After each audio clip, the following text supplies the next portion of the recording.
Yeah? Okay, it's 7 o'clock. We'll call the meeting to order and welcome everyone in attendance. I'm glad you're here. We have a great agenda tonight with lots of things on it, so let's get started. We'll start with Pledge of Allegiance, which I will lead, and Gary will offer a prayer or a thought, and then we'll have roll call. Please begin. I pledge allegiance to the flag of the United States of America and to the republic for which it stands, one nation under God, indivisible, with liberty and justice for all.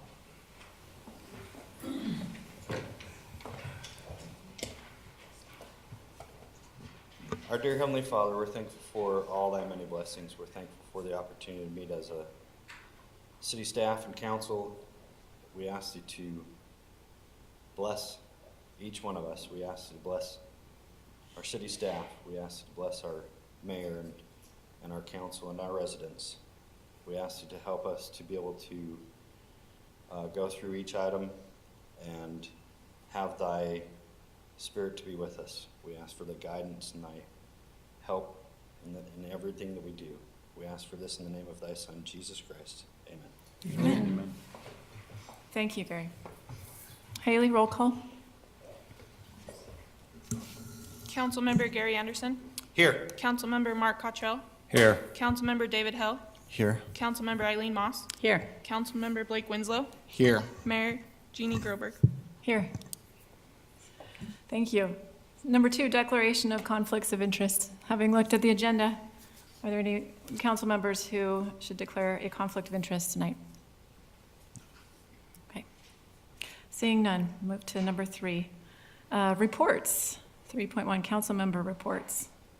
Blake, you want to start us off this time? Yeah, absolutely. I'll take America 250. I was able to attend the meeting last night. We're looking forward to a really, really fun event. This is going to be on the 29th of this month, 5:30 here at the City Hall. Come with your family, bring your friends. We're going to have live music. There's going to be food, and there are going to be a number of vignettes that are going to be important moments through American history.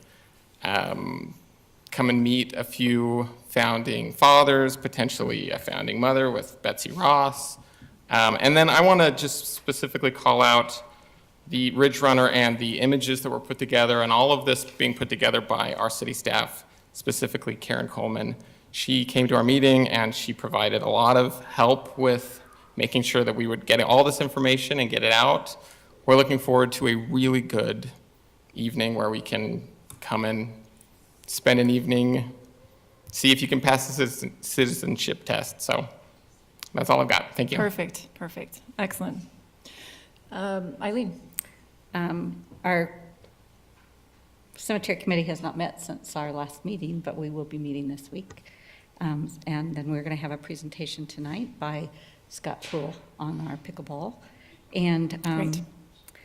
I had the opportunity this week to do something fun that I think we were all invited to, but it's kind of fun to have good things occasionally, and that was to go, they had a F-35 cockpit demonstration out at the Janicki factory in Layton that they invited people to, and so you got to do a cockpit simulation in the F-35. It was pretty fun. Neat. Sounds pretty cool. Very good. Thank you. I don't have anything to report. Okay, thank you. Nothing David? to report from me either. All right, Mark. Nothing this week. All right. And I will not do a mayor report tonight either. We have a lot to get onto. So we'll move to public comment period for tonight. Public may address the city on any issue regarding issues that are or are not on the agenda. Please limit your comments to 3 minutes. State your name and address when you begin.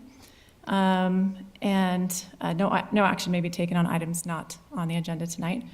And we will limit our public comment period to 30 minutes total tonight. So it is now open for anyone who'd like to stand.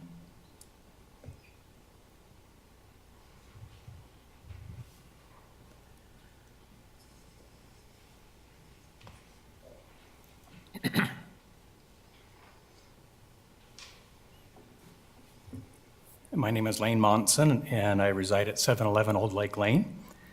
Good evening, Mayor Groberg, City Council members, and citizens of Fruit Heights. Thank you for allowing me to shed some light on a pattern of behavior which I believe has finally crossed the line of unacceptability. My remarks begin on a positive note with an inspiring quote shared as the opening thought of the Fruit Heights City Council meeting just 6 weeks ago by Senior Councilman Mark Cottrell. I agree with each powerful word in his quote. And what I like most about it is, Mark, how you pointed out that we not only get to choose the words we use, but we also get to choose whether we use them to inspire and encourage or to demean and belittle. The quote reads as follows: "Spoken or written words have power to inspire, to teach, and to encourage. Words also have power to belittle, to mock, and to even destroy. The words we use set the lens through which we view and navigate the world. May we use our words wisely, recognizing that words have enough power to change the world." I really love this beautiful message. Yet unfortunately tonight, I'm trying to wrap my head around the lens you seem to use when navigating the world around you. In my opinion, your lens is not in alignment with generally acceptable behaviors of elected officials. And that lens has led to a repeated pattern of outbursts that are increasingly egregious and public and potentially harmful to the culture of our community. I've spoken with several eyewitnesses of this most recent outburst, and I've been pondering these two questions. When is it appropriate for a male city council member to bully a female city resident whose husband was out of town at the end of city council meeting, and to assault her with powerfully harmful words, including calling her a bitch twice? And where is Councilman Cottrell trying to use his words to inspire, teach, and encourage versus in his own words to belittle, mock, and destroy? Mature adult leaders learn to take charge of their own emotions so they can remain calm, cool, and collected in the midst of the storms of stressful situations. They pause and self-regulate before they react, and then they respond appropriately. And unfortunately, nobody trusts those who are in positions of authority when they let their emotions cloud their thinking and run their behaviors. When leaders in the private sector speak to someone the way you spoke to my wife, and aggressively approach anyone the way you did her, they are removed from their office immediately and most often are summarily instructed to turn in their letter of resignation. I'll now close my remarks with two final insights. Mark Cottrell, you can change the world, and you can change that lens through which you navigate the world. Your words could have power to change our community, and so could your tone of voice and your behaviors. I also want you to know that for me, this is my last line, and for my wife and for each of those who witnessed your most recent outburst, your current pattern of behavior is not okay, it is not fine, and it must never happen again. Thank you for listening.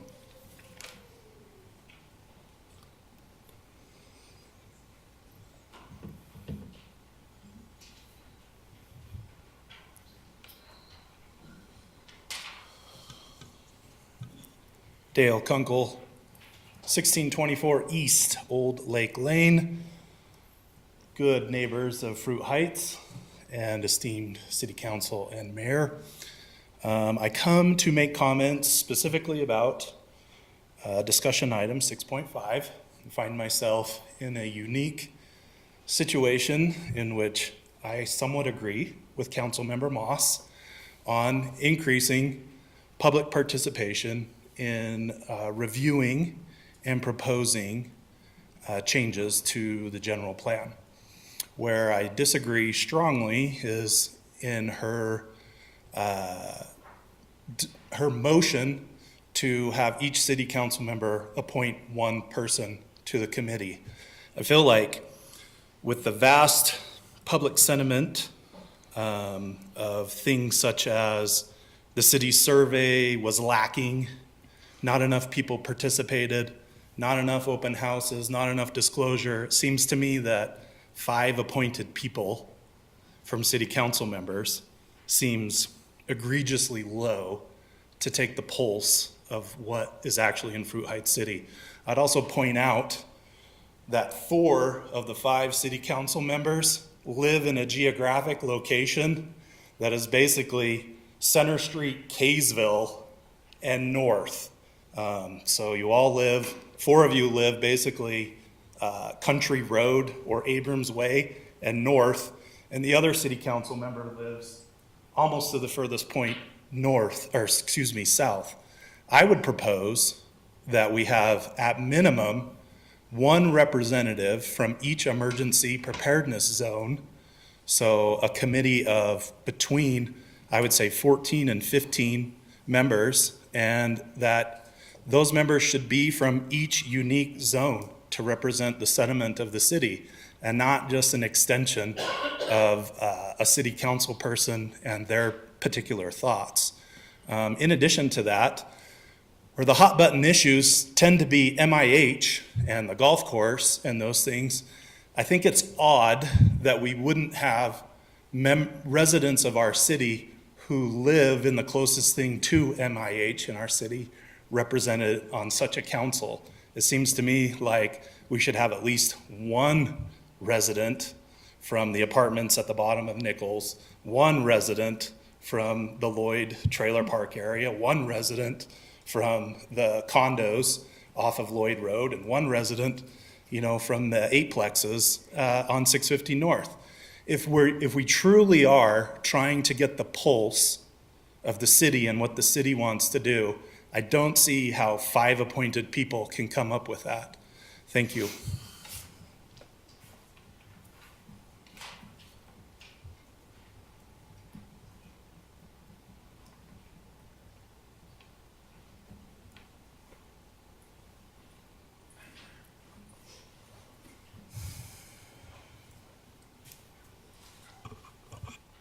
Mike Burnett, 359 South Glen Circle.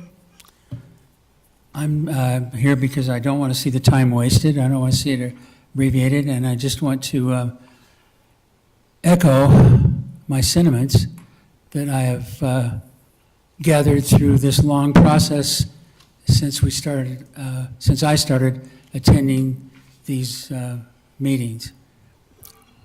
My perception is that the hot button issues that are negative about this general plan and the MIH housing have not been moved 1 iota since the beginning of the discussions. We mentioned, and I think I mentioned at the beginning, that before the improper vote was ratified on the general plan, that changes could have been made by cutting and pasting. Once it was ratified, it became a whole nother process, and my feeling is that process has been stonewalled by the mayor, by the council, or by members of the council, and it's very apparent that nothing has been done. Nothing. No changes have been made. No votes have been taken to make change. The process has been to stonewall and delay. Okay? I don't think that's proper. And I just want to mention that that's my feeling, that's my observation, and hopefully tonight that can be changed. Thank you.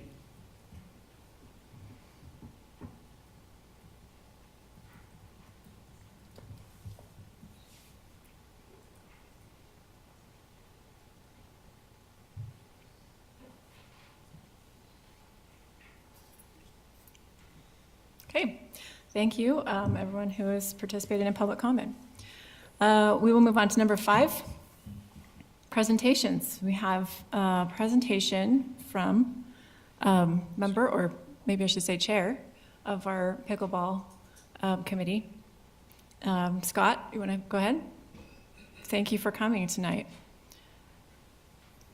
We're excited to hear what you have to say. Mayor, council, residents, well, glad to be here on a kind of a fun issue. The ability to enhance our parks, a place for families, a place for kids to unify and to have fun and to enjoy themselves. As the a member of the pickleball committee, we have had a great discussion in relation to putting 4 pickleball courts together for the city.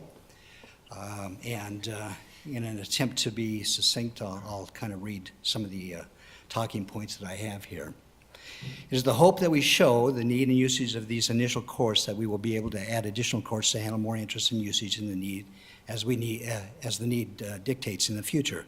As many of you know, the City Council has voted and budgeted for the construction of 4 courts to be built in our city. This budget has been approved and earmarked over the last 2 years. Correct me if I'm wrong on some of these issues. And we have funding in place to be able to make this happen. Additionally, fundraising has been suggested, and we have had the interest and commitment from some to reduce costs on construction, lighting, and equipment to make the project financially feasible. The sites that were suggested to us as a committee were both Nichols Park as well as the park here at the city offices. These were a few factors we went into in terms of preliminary discussion and decision as to the placement of the initial courts. How could we minimize the cost of the construction? And 2, how can we minimize the time to bring courts online for the use of our residents? With those issues in mind, there are a few details that surfaced as we discussed these goals. With the placement of courts at Nichols Park, the recommendation was to place the courts where the pavilions now are. That would mean that the pavilions would need to be torn down and that for some time we would be without any pavilions. Inversely, the courts were to be placed here, if the courts were to be placed here at the city offices, there would be a minimum time delay before construction could begin. That being said, demolition would take both time and money.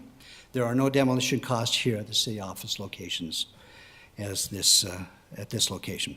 Nichols Park is already a very busy place. The reality is that vandalism rate at Nichols Park is a little higher, both from the standpoint of the bathrooms as well as other equipment and facilities, as we all know. Based upon those few common sense arguments, the initial placement of 4 courts here at the city offices makes a lot of sense. Again, with the high use and demand, we envision that additional courts can and will be built at Nichols Park as changes are appropriately put into place, with the concept of a new pavilion and other changes timely implemented there. At this time, I would like to show you some preliminary designs as put together for us, as shown on the screen here. These courts, even though they are shown spaced out in a east-west configuration, as we all know, tennis courts and pickleball courts should go in a north-south direction to avoid such things as sunrise and sunset glare. So these would, Because the road is right there, so that, these are north-south. these are east-west? Are they? Okay. Yes. They're north-south. See Mountain Road's North right Road. there. So Okay. they're north-south. If you go to the next picture, it shows it much better, so you can see There you go. see that one. There we go. There we go. So this is Mountain Road, coming up this right here, Okay? and then City Open Park. And that's true east-west, or It's close. it's kind of close? Okay. So the four pickleball courts would be out here to our west, southwest, I guess. Is this west directly?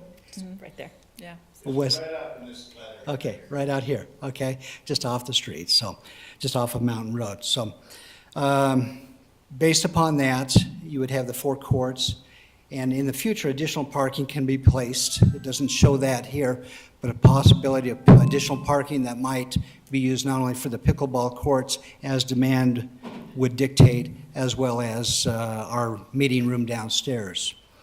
Also, it does show the lighting. Lighting is a mandatory and necessary thing. As many of you know, pickleball can start as early as 6 o'clock in the morning and go as late as 10 o'clock at night. There is some need for trees or vegetation to minimize not only noise, but probably visually from other neighbors and neighborhoods around. So that would be included in the budget if this was to go. Appropriate fencing around the courts is not shown per se here, which would, on a normal basis, you would have 6 foot on the exteriors and 4 foot on interiors. But these courts, as well as paddle racks for those waiting, so that people can get in line for the next games and do it in a civil manner, if you're familiar with that aspect of pickleball.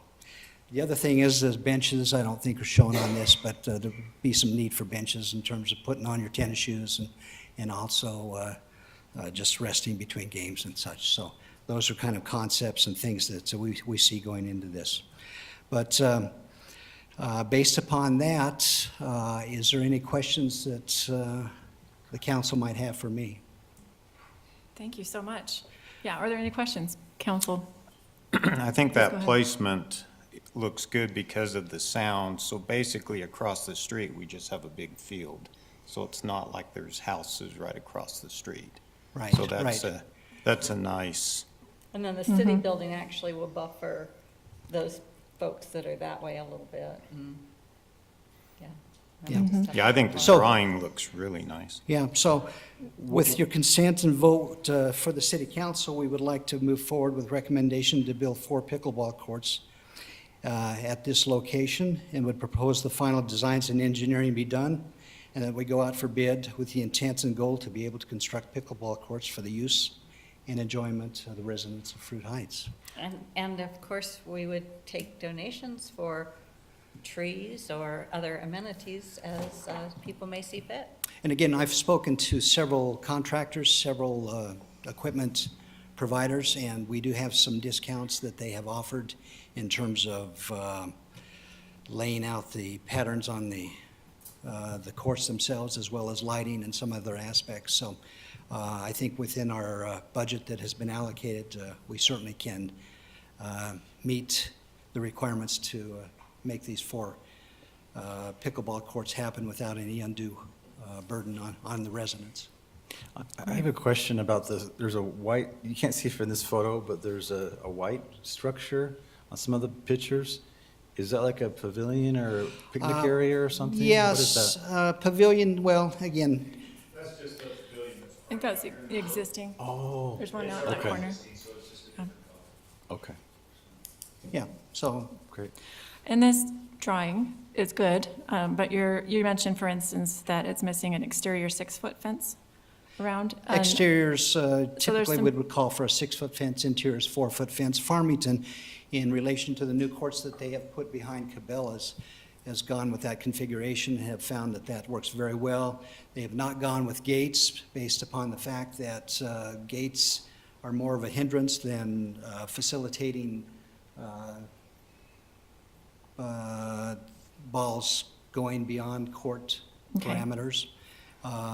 I think So just an I'm just, opening. so the exterior, meaning all of the exterior lines and then between courts would be 4 feet? Or is there an additional There's some additional, fence yes. set away from that? Yes, that's there's the 6 foot? additional, because one thing you want to avoid in the courts is moisture or sprinklers, irrigation water getting on them and deteriorating that. So there would be certainly a cement apron that goes around courts in a sufficient manner. Farmington, for example, does somewhere around 14 to 16 feet between courts, but typically you've got another 8 feet beyond on perimeter aprons to protect the courts from irrigation waters. And that- that's the reason for the xeriscaping around this whole thing, is to Yeah, buffer yeah, and you against could do that water. Yeah. xeriscaping or other things, but I think you want to just make sure that you're protecting the courts from undue Definitely. moisture. And I would love to see more longer benches. These benches look tiny on here, but more places to sit. But other than that, I'm excited. I think it looks Are great. there benches Blake? on the photo? I don't, Yeah, they're, Yeah, they're there's along the there's edge little there. 4, there's 4 little benches oh, okay. right along. And they, Have do a- those have have a a little roof cover. on them, kind of? those The benches? benches, Have a little curve some of, you can get them with a little roof I think section. that might be kind of nice, just because of. It's nice, you Yeah, can do there's those not a lot kind of tree things. shade there. But I think the other thing is, in terms of managing traffic and managing times, you can certainly put timing mechanisms on your courts so that lights can't be turned on before 6 or after 10. Right. Same deal with bathroom facilities, putting times on your locks and such, so that you're basically managing those times that the courts can be used to protect the noise levels and such. Absolutely. Anything else, council, for Scott right now? Thank you so much. All right. I really thank you. appreciate that presentation. You bet. We'll be discussing this with our budget discussion tonight, so we will be coming back to that. So let's move to number 6, discussion items.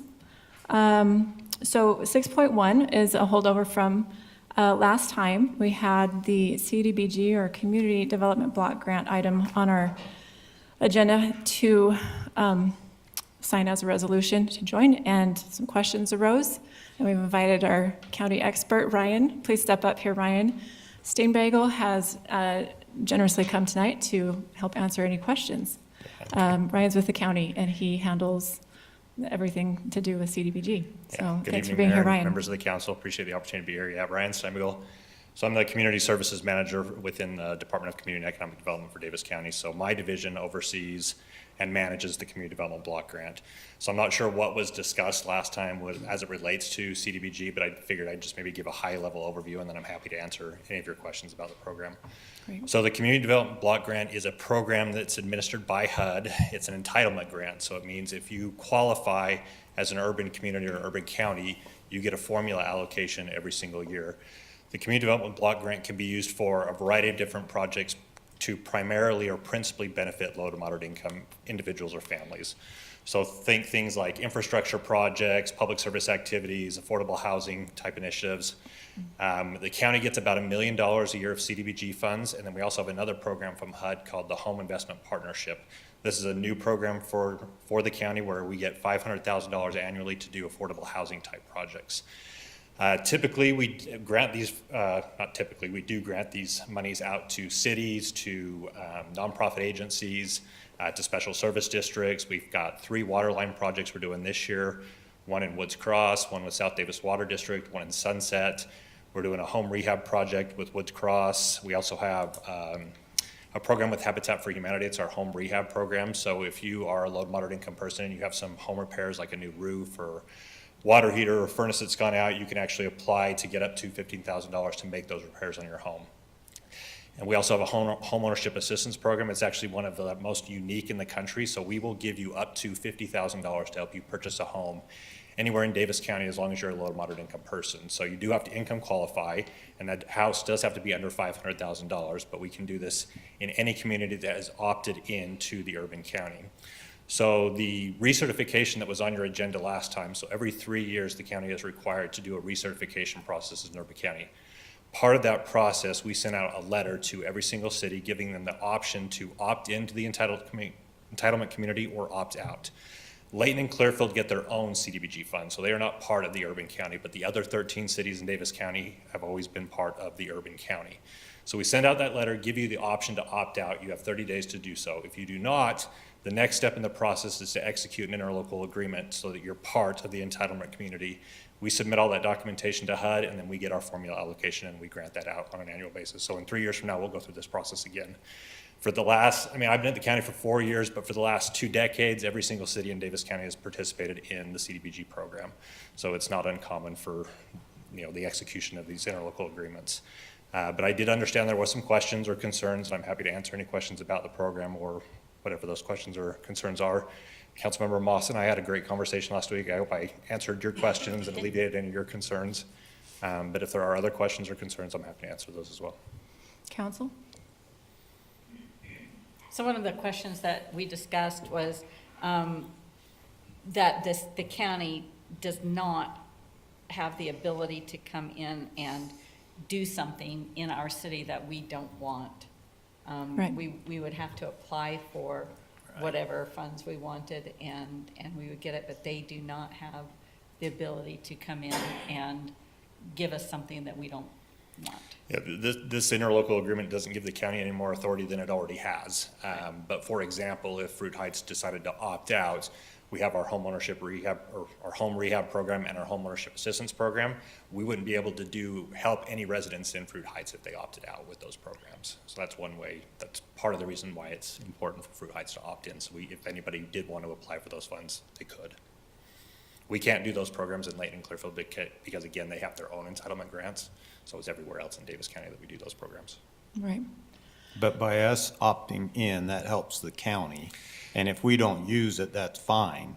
But at least we're being a good city within the county to help raise more money or be able to use it where you feel need. Absolutely. So the way it works is when the opt-in or opt-out process starts, that's how HUD determines allocation. So if we had less cities, it would mean less money. At this stage in the process, since that period has come and gone, if any city decided to back out at this point, we would lose out on $1.5 million for the next year. So it's kind of a big deal. Right. Where does that funding come from initially, though? Is that federal money or is that? It's from HUD. It's from Yeah, HUD? It's from HUD, yep. And then if the city were to opt out, and so money would be lost for the county, does any money come from individuals in our city towards this program? How does this funding structure work for local cities? Yeah, so every municipality, special service district, nonprofit in the county is eligible to apply for these funds. In fact, we actually gave Fruit Heights $130,000 a couple years ago to do some ADA improvements on this building. Unfortunately, it didn't work out because I guess some original estimates that they had to do those improvements ended up skyrocketing, and so the money that we had provided wasn't enough to cover the whole thing, so the money just was given back. But yeah, any city can apply to do. A lot of the things that we do are like water lines, sewer lines, ADA curb ramps, any public facility, so like a library or a senior center, or we can even do things with like fire stations, things like that. So if you had a project, and I've talked to Darren, your city manager, we can talk through potential ways we could utilize CDBG in Fruit Heights. I know Fruit Heights is typically doesn't have a lot of low to moderate income areas, so you don't always qualify for the funds that way. But we also can do affordable housing type projects too. Those don't have to be in we call them QCTs or qualified census tracts. So those are things that we could talk through and potentially come up with some ideas of ways we could get Fruit Heights some more money. But most cities in Davis County have gotten CDBG funds. Okay. And again, the opt-out period has passed for opting out without impacting the rest of the. Yeah, so the letter was city. sent, I can't remember the exact date in March, so it was 30 days from when that letter was received, and then once that period lapses, then HUD says, okay, great, nobody's opted out, this is what, we've already been told what our formula allocation is, which is why we're in the process of executing the interlocals now. Right, which is based on all the cities opting in at this point. So it's important that we do sign that tonight. Yeah. We're past that. Thank you. Any more questions, council? Okay, Ryan, thanks so much. Yeah, thank you. Appreciate Appreciate being here. Item 6.2, pickleball courts discussion. We've had a great presentation and fun to see those drawings come up about courts here. We've had, I don't know if Haley has them on hand right now, but in the past we've also had a schematic of courts proposal at Nichols Park that we've seen. As Scott mentioned, replacing where the current Boweries are, doing a different Bowery in another spot. There's the one for Harvey. So we let's discuss pickleball courts and getting some action going on that. I think I agree with everything that Scott presented. His idea is that correct me if I'm wrong, but the pavilion tear down and all of that creates a little bit more delay in doing the project at Nichols. And this is a little bit faster, more, less impediment to getting started on right away, which is true. How does council feel about that? It's in our budget. Darren has got it built into our budget, I think. Do you want to say anything about that, Darren, right now, for discussion's sake, what we can do? In our current budget right now, there is money budgeted. There's $250,000 that we put in the budget for pickleball courts. Has been there a few years. Also, this next budget year, increase that amount. So if we didn't get this done in this budget year and we weren't already started, it's carried over, ready to go in the next budget year. And I increased that amount in the budget so that we possibly could get more done with the money. So Okay. how much would we have budgeted? This next year, I bumped it up to $750,000 in the capital project, which would help And get there's everything done here and start at Nichols. start at Nichols as well. Because there's the thought where, with contractors, you've got a mobilization fee. So in some ways, you're doing the same project. You could save money by doing them all at the same time rather than a separate time where they come out and charge you that base thing again to get started on a project. I don't think that we have approved it yet, though, have we? No, you haven't. We have? Not. You have not Yeah. approved that amount Okay, yet. that's- That won't be till another 2 weeks. We haven't approved the 250, or we haven't approved We the approved 750? 250 this last year. Okay. This budget for this next year has not been approved yet from the council, except for the tentative budget. And that amount in the tentative budget. What is the estimated cost of something like this? Approximately $80,000 per quart, so a total of anywhere from $280,000 to $350,000, depending on the amenities provided. For about 4 quarts? Yes, And that includes lighting? it does. That's 80 to 70,000. And landscaping, or is that separate? Okay. Great. Did your committee look at maybe doing 2 courts here, 2 at Nichols to kind of divide it in the city, or any thought process on that? Just in terms of the Dirt Betty project, we felt that 4 courts here would find sufficient usage, as well as the possibility in the future of 4 courts at Nichols at some point. I think they would all get used. The Constantly. committee actually did discuss and said that 4 courts together seemed to work better than 2 and 2 because of people, would be trying to drive back and forth to get their spot and that kind of stuff. And 4 is kind of a nice number, is kind of what the committee said. What we call post-tension construction, basically allows for 2 courts and/or 4 courts to be more efficiently constructed. Yes. So That's I'm like not within a, the concrete, you're talking about tension within how they construct that. So there's no shifting concrete or crack. it seems to make sense that if we can build 2, we can build 4 here. I'm not a pickleballer yet, but what's the function for, how do you put your quarter on the machine to let the people know that you're up next? Is there a, Yeah. You Tell me. set your paddles. There's a you set your rack paddles down? Okay. called Paddles Up, so. That's both before my time and now after my time, so I never put quarters on a machine to, okay. And so there is a Yeah. physical way to hold on to a quarter, kind of say like, I'm next for the quart? Yeah. Okay. Basically, next paddle's up. Okay. You're on the court next, so we avoid any conflicts, fights, or other disagreements. Yeah, it's pretty simple, though. It's just a rack for paddles. It's Okay. got numbers on it and keeps everybody in order.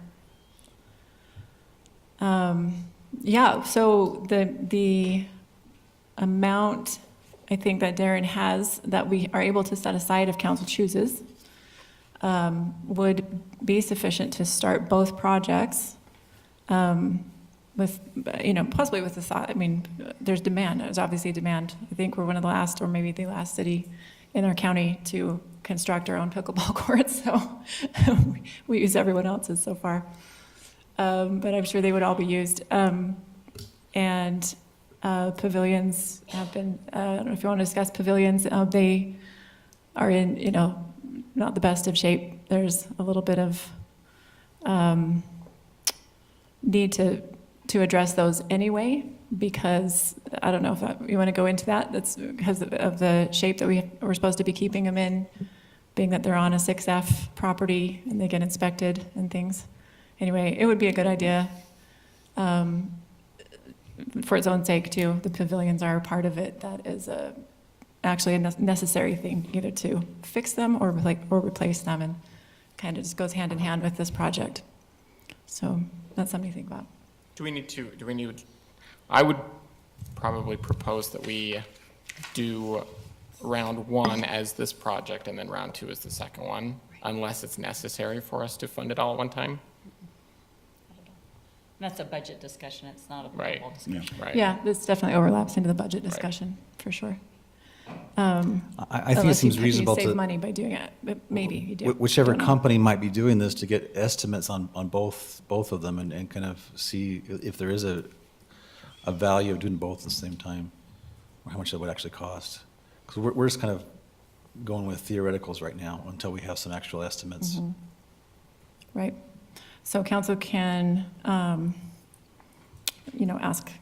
for us to get those bids on that and if you want to know, are you saying like a bid of doing them separately versus same time?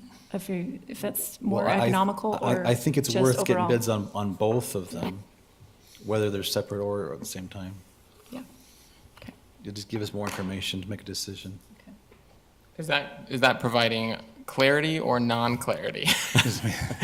So They would, yeah, go ahead. the staff is actually just looking for direction from the council. If the council would like us to move forward and go through some more design and bidding process for both areas, or do we want to wait and continue to wait till the new budget year to do things, or that's the direction the staff's looking for. I did ask the pickleball committee to come and present tonight and present their findings to the council, so that this is something that we could probably start moving forward with at this time. Budget-wise, we still need to approve next year's budget as far as any changes to any amounts. Not today, but in 2 weeks. But we need to prepare for that now. So that's what I'm looking for, just direction for the staff on moving forward with the option for design and bidding, or to wait.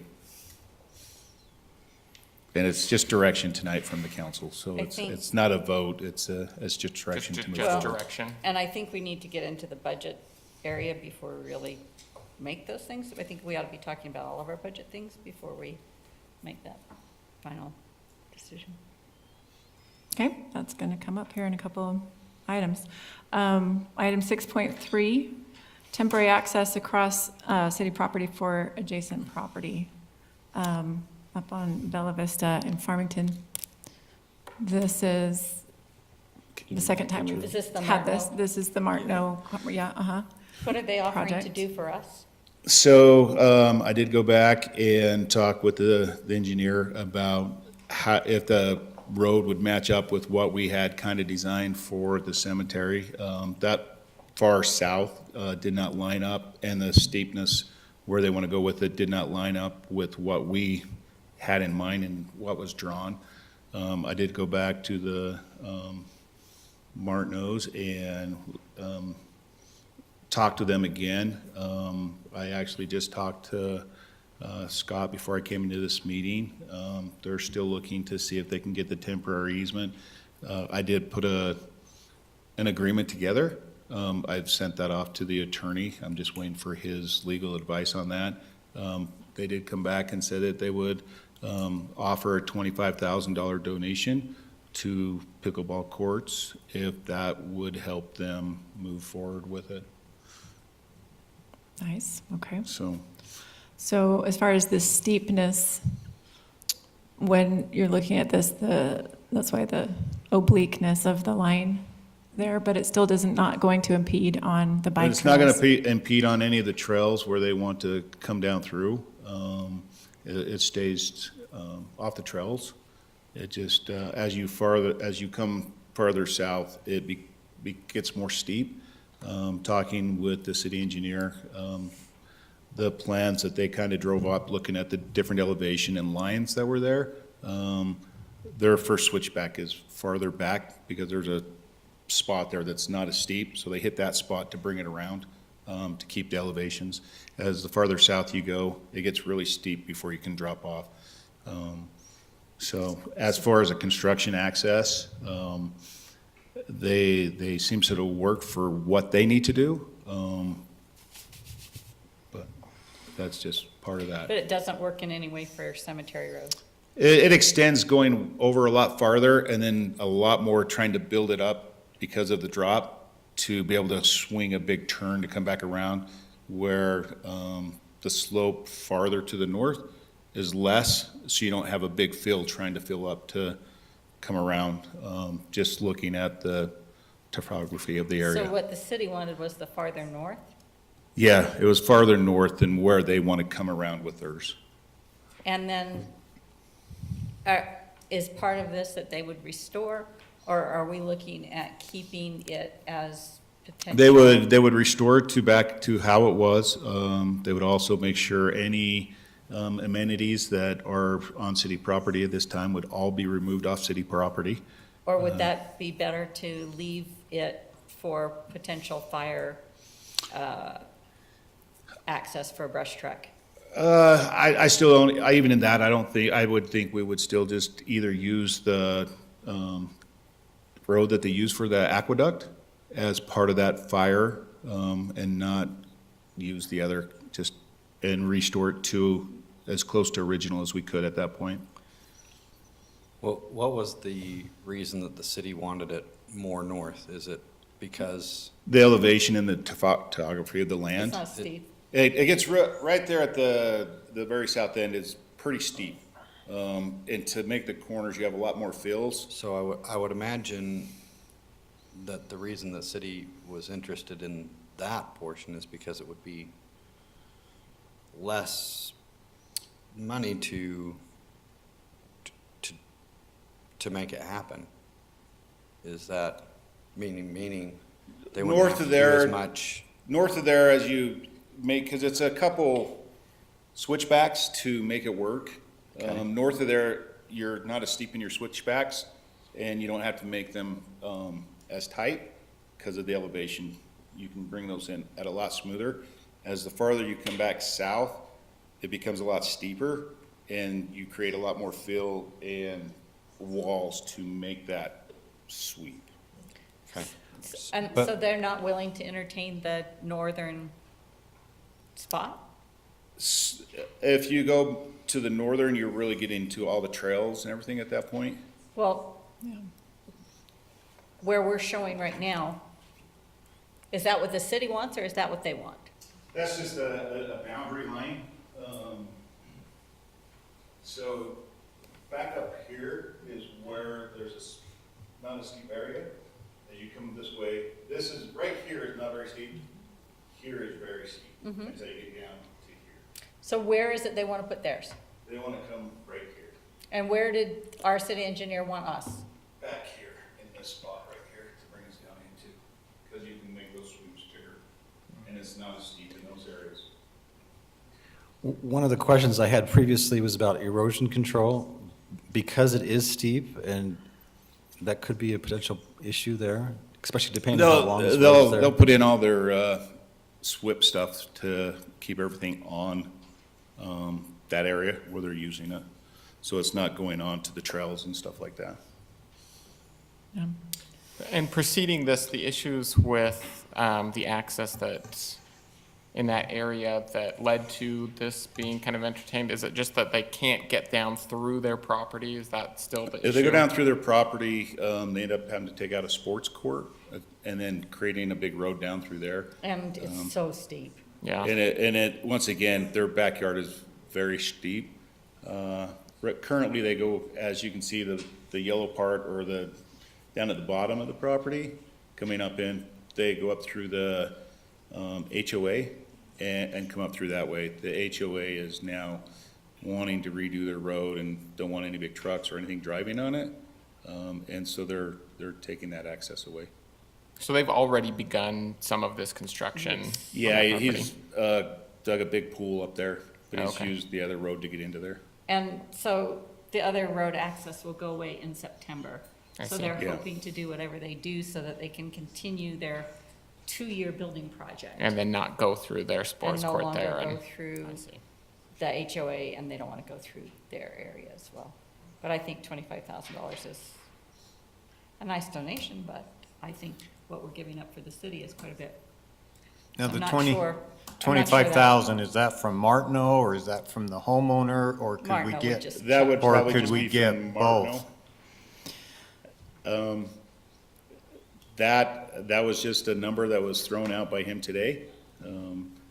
I threw out $50,000. I like your price better. And so, but like I said, I'll take any direction from the council on this. I do have an agreement to this attorney to make sure everything is legal, all that kind of stuff, which would have to come back to the council at that time to see it. So I just You're was you're trying to- asking for our direction on this one as well. This isn't a, I just wanted to let you know where it was at. Okay. And we do have a. I don't think there needs to be any motion. If there's direction, if the council, So if the council 7.2 does you want to give me have. direction of saying, we will take no less than $50,000, I will go back and say that. So, That, Oh, I think I would so. think that's in 7.2. We do have that opportunity to give you some direction. That's right. so. Further questions on this? No. Okay. Okay, let's go to 6.4, budget. Budget discussion. Darren, thank you for so much work on this. I know you were working on it over your weekend even, and obviously for many weeks and months to get to this point. And we need to adopt a final budget next time we meet, by the end of June, but next week is or 2 weeks from now is our 2 weeks from final now. June meeting. Yes. So we're just on the cusp and just fine tuning and fine tuning and fine tuning, so there's a lot And there to still can be look at. fine tuning, so just be aware of that. And we may have suggestions for. And that's This is the great. time. This is So the this time. is the time. I actually have a meeting set up with our CPA tomorrow morning. I didn't want to do it before I met with the council tonight. So if there's items that you have tonight, please bring those up. I just ran our PTIF, which is our investment, where all our property taxes and all that, sales tax and everything that comes in. We are actually really close. In property tax, it's not divided out exactly. It'll create all the taxes that come into it. As of yesterday, as the first day of June, it is at 1,500,000. But that would include your fees in lieu and delinquent taxes and stuff, all in that price. So we're right in line where we need to be to there. Also in that sales tax, we're still about $60,000 short of where we said we were gonna be. But we still have all of June. So we should hit How much are above that. we averaging a month? It varies. Last month was 70. The month before that was 89. January, I think, was 104. So it just varies Does every month. January include Christmas shopping? No, I Okay. think, Is it they said it's the about, month of January? it's about 2 to 3 months delayed, depending on how it comes through. is Okay. My understanding. Okay. So hopefully our next one's a bigger one. Last year, looking through it, June was actually a really good one. It was like 126,000. So I'm kind of expecting that one to be big, I hope. Yeah. So, and bring us to where we need to be on that. So that's why you see on the sales tax, it's 896. I didn't have today's on there, so it's just 900 and something on there. So I just barely got that, so I wasn't able to change that today. I will tell the council I've spent multiple hours the end of last week and over the weekend and Monday, going through each category, ones I had questions on as far as why we haven't spent what we usually do. What am I taking out of those accounts? I did change some of those and changed others because of what we're taking out or things had been moved this year to come out of different areas, just audit reasons and stuff like that. So, Can we talk about each fund as we go through, or yeah, how do you want to do no, it? exactly. So I was just moving to expenses. Okay. You tell me where you want to be. Let's start with park improvements, that extra $750,000. So you want to go to capital projects? I do want to go to capital projects, sorry. Is that okay if we Yep. go there? We can go up in general fund first if you want. I can do whichever, however, to keep track of it, I am good. Okay, So- well, let's go to general fund first Okay. for just a moment, and then we'll go. One of my suggestions that I had made was I'm feeling like the books and that kind of thing, so many of them, we're not spending it, and it just kind of sits there.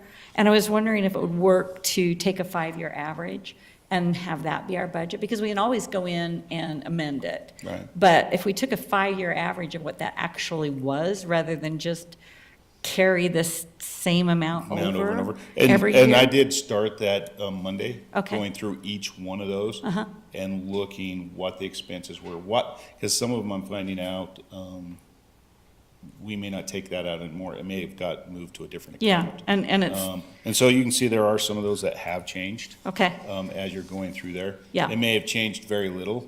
but it's just, But I was feeling that but was at the kind of a end slush it- fund. At the end of it yesterday, Okay. I was just about $8,600 Okay, Total? over.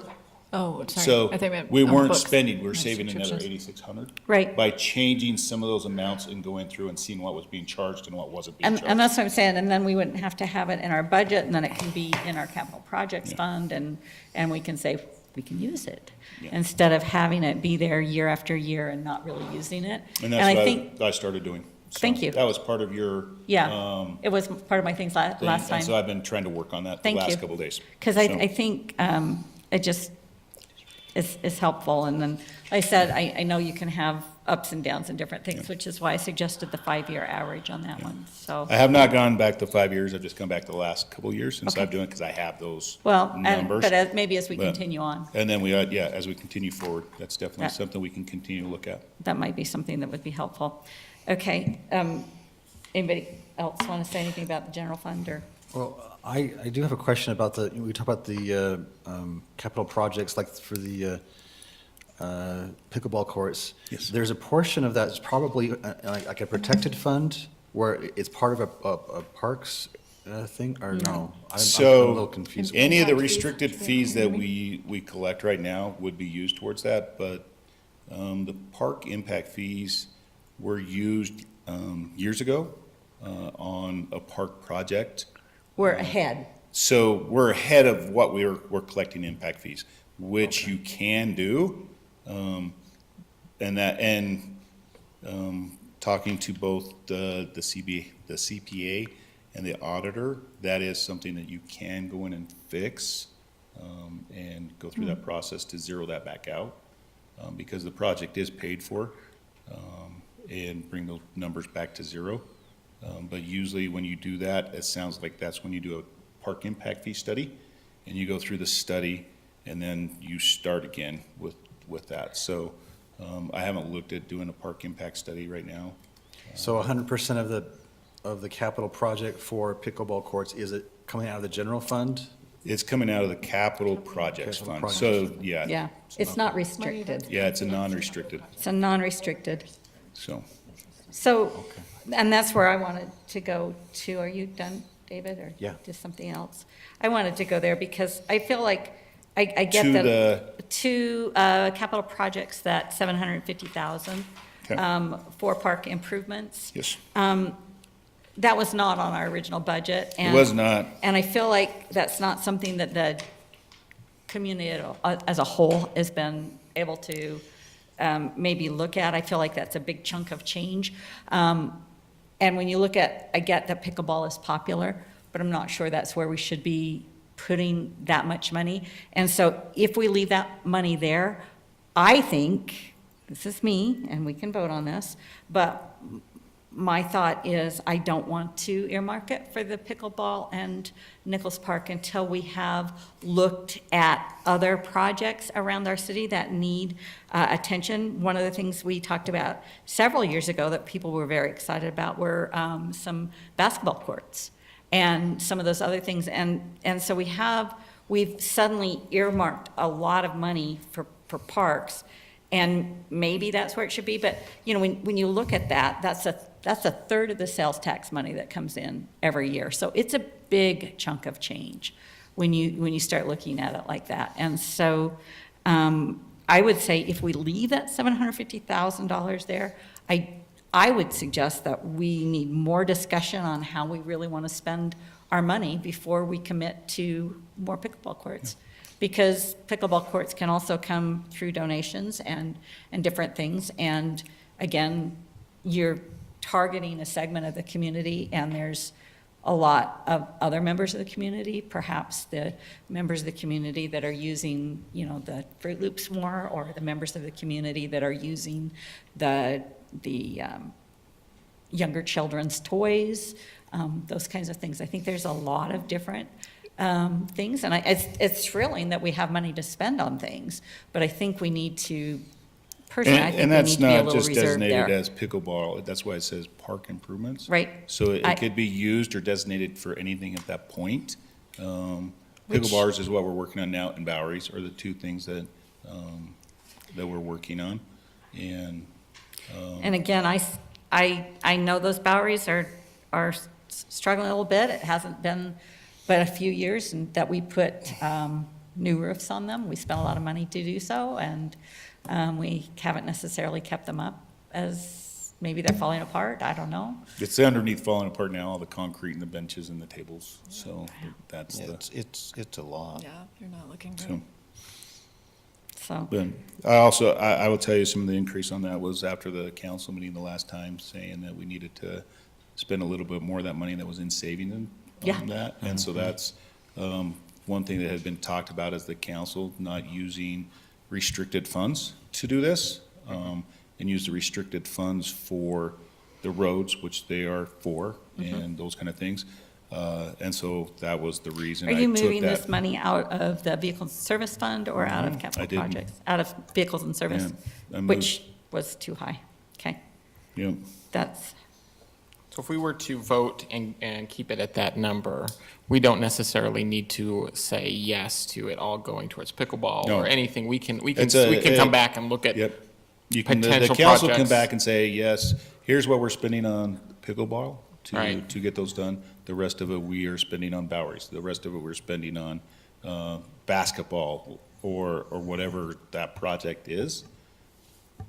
But I think it needs to be I think there's some money discussion. there Yeah. that needs to be set aside to do those things. I mean, that's So- what we've saved And money. we've been saving money to And complete projects. We keep saying we're gonna have money to do some good things, and This is an opportunity for that, so. Are there, when you were looking through and as you have been putting the budget together, what things have you been seeing, looking at? Are there any red flags that you're seeing that you want council to know about? Or you feel like we've kind of, I think there's been a lot of questions by the council over the last few months about the budget. Hopefully, I've tried to answer those questions or looked into those questions that the council's asked. I've spent a lot of time, I've talked with almost every member of the council now about the budget and gone through that process, mostly with Councilmember Anderson and Councilmember Hales, going through the budget and going through the process. I do want to bring up the other thing that I sent out to the council that I was asked about was the pay scale. I wanted to just kind of explain that a little bit to you and the different colors and the different items on there. and that's coming out of the general fund, right? So we're gonna go back up to general fund. No, Where is that coming? would actually, depending on what it's for, would come out of the different funds. Okay, It all doesn't come out of the general You're fund for right. that. You're right. It It's comes- allocated. Yeah, it's allocated through every one of those. okay. I did have a request to contact surrounding cities and talk to them about their pay scales. The only cities that I did not add to that was Layton and Bountiful, but I did do all the surrounding cities. I actually talked with South Weber, who has just finished, they hired a company to look at cities close to their size And also look at the surrounding cities, both in Weber County and Davis County, because that's their competition for individuals. And then I ask each city manager or their finance individual, whoever they let me talk to, about their pay scales and how they apply it to employees, and then try to compare it to our employees, which I was asked to do. What company did they hire? I have that written down somewhere. Tech, Yeah.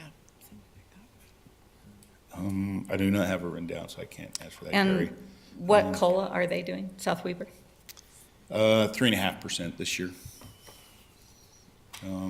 South Weber is, well, if you looked at the pay scale, I put the lowest in that employment area. Here's the lowest on their pay scales, and I did it per color and said who it was for. So South Weber, Centerville, or whoever had the lowest.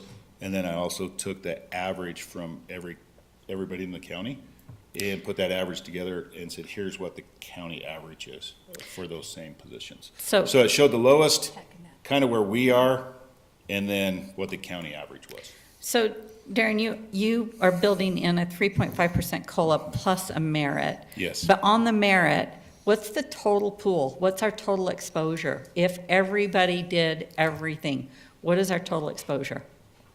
It would be I would have to figure that out. I think that's important to know, because So- as we're doing a budget, we need to know how much we're spending.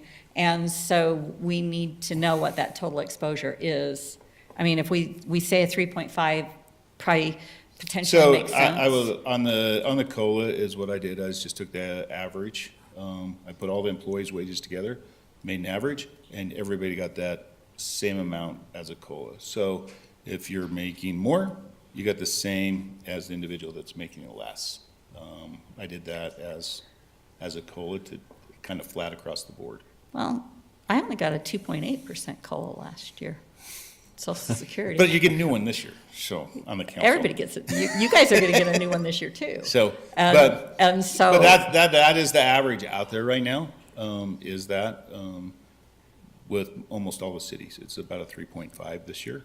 I would say the one difference in this Social Security COLA was that happened in January, and we've seen a lot of inflation since January. Yes, we have. So I personally think the 3.5% is a reasonable amount, but I am very concerned about knowing what our exposure is on the merit.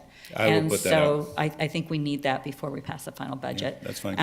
I think we need a total, this is, $15,000 would be our total exposure if everybody did their merit stuff, or are we talking $70,000, what are we talking? Yep. And I Yeah. think that's something we really need. I can have that for you I would appreciate So- it. Thank you. within the next couple days. Thank you. I appreciate that.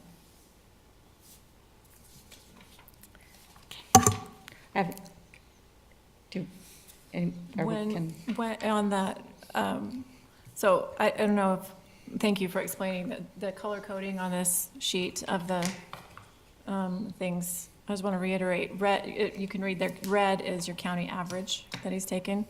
But remember that Layton and Bountiful were taken out of that. So it's not a true county average. It's a county average minus the two highest paying budgets. cities. Yeah. So it's actually not there. So we're really aiming to basically come up to about where the lowest city, we're not even aiming for average, we're aiming for kind of the below, the low end of the scale, which we're not yet at. And I think it's so important for so many reasons, to pay our people fairly and competitively, and it recognizes the huge value that our staff is to our city.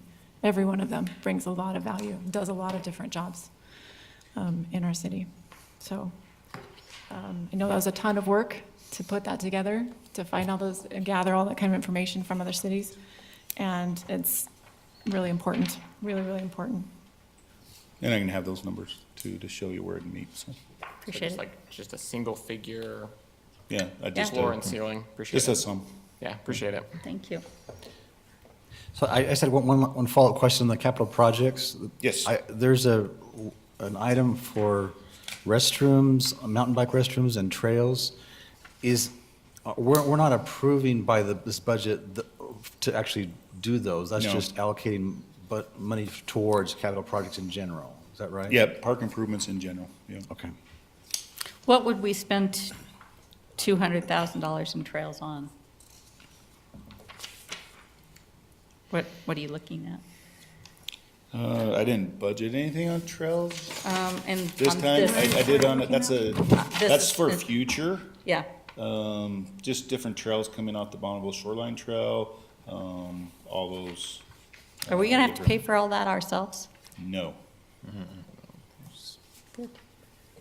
Because, Are we gonna have to pay for part of it? The Bonneville Shoreline Trail? No, Not in the BST. no. But if we do bring trails off it, or those kind of things, we could have So the cost for those trails. this is a little bit tangential, but if we were to get that, I know that Blake Moore's office is still discussing, I don't know where that's at right now. If that were to fall to the city, would we then be in charge of upkeep on Bonneville Shoreline or other No. trails that fall in that area? No. That's not a Just the cost that we trails, would incur? nope, just the trails we created, Okay. so. Yeah, so, So I will say, I am a little bit apprehensive about allocating $750,000 towards that, but I need a little bit of time to think about it too, so. If it's in that fund, is it restricted from movement? no, it stays in the capital projects, Okay. so. Yeah, no, I it stays would- in the capital projects. Also, make a small note in the, not listed in our capital projects, but a capital outlay. I'm trying to find it now. Under the general fund for city hall operations is for cameras. Yes, that right? is in there. So that's a separate item, it listed separately, that's. Yeah, we're that's- gonna get that- Cameras that around is here, in and the- with putting courts in, that's important too, have some cameras on our courts Yeah. as well as our building. Yep, so that's in the, that would fall under the building and maintenance, or non-departmental, or, the city building portion of that is where that's budgeted this year. Yeah, So- those would be for, probably for the building Yep. specifically, but. Yep, so looking at your potentials out there for what your roads things are, it would appear, typically in a year, you're suggesting that we've been spending around $600,000 to $700,000 on roads, about 350 at the last couple of years. This year, we're more. but we have the transportation utility fund that Yep, we're so trying to this use. year, we're spending a lot more. Because we're gonna use some of Yes. that. Yep, we are using that, and we're using, B&C road funds. And so, and that's our next little thing. Yeah. So using B&C and then the transportation utility fund, how much money from the general fund or capital projects fund are you anticipating per year on roads For for the road next work? 5 years? In addition to B&C and the TUF? Well, it'll depend which roads we are doing. it And goes up and if down. we're getting the water lines done, we'll change different aspects of that. Okay, Right now, we're just using, the B&C road funds this year and the the TUF. tough money for all the road work. So Okay. it's just coming out of those restricted funds to do it. Do you feel like we're gonna keep up on the road work with just using the TUF and the B&C? We're just about done with that study. Okay, Um, so yes, you still don't have the results? No, I don't have the results of it yet. Okay. I just got hopefully the last information to our engineer, so that they can finish that up. I was waiting for our final payment for, B&C road funds this year. How are they and coming in, do you know? Actually, this year it came up a little bit higher than it's been in the last couple of years, so, So are you, I guess once we get that study, then we look at it and we say, this is what it's gonna cost us over the next 10 years. and It's- so, and we can either raise the TUF, or we can just plan on taking Yeah. more out of capital projects. Okay, Well, and we definitely want to take it out of our restricted TUF funds. And first. use that. First. First. yeah, and- Thank you. As we collect it, so. yeah, I appreciate that. That was one of my So- concerns. And that's on this budget. If you look through there, you can see Right. that we're using those funds to cover the full cost. As we should, use the Yeah. restricted funds first, so, okay. There's on the water fund document, there's a item on 650 North Waterline Extension. Yes. Is that something, what is that related to? So that's part of looping our water line to the north end of town, that we're able to put the whole out of higher pressure zone. Currently for fire flows, and we're at the very minimum that we can be and be legally required to do. So with the development that happened with the rock loft, they've ran the water line to the end of, just about to the end of their project. They still have one more phase that they need to go through. And then the Pine Ridge project is, still trying to work forward and go through. That would bring the line to the county line, and then we would bring it back over and tie it into 650 North, and be able to put a PRV station in, which would put those on a higher pressure zone, and then we'd be able to meet the fire flows and the fire requirements over there. And that would also enable the county to meet those, because right now they're on Kaysville, because Kaysville's can add about 5 more pounds of pressure than Fruit Heights City can at the moment. So, that's a very expensive project. Is that something that our citizens are eating completely, or is No. that something that eventually you get money back from? The development, and we've been talking with the county to participate through their area, so, yes, it is an expensive project. Some of it is capital improvement or impact fee that we've collected to cover some of the costs of it. About just over $100 and something thousand is eligible for impact fees But for it's that. a $650,000 project, so it's. It is expensive to What- get the PRV station's a big portion of that, and that's 125,000 just for that portion of it. If the county chooses to not follow through on doing the animal shelter, is that going to change anything with the demand, or? We still need to do that to supply the fire flows, to those upper houses, on Quail Ridge and, the top of Oakmont. Right now, to feed those areas, they come through a PRV station, so their pressure's already reduced. When it goes across the top of the mountain, or across the bench there and drops down, it puts it in the upper pressure zone, so they're able to have the water pressure and the water volumes for fire flows and stuff. So it's been on the water model for multiple years to loop that, and that's why it is impact eligible, because it's always been on there.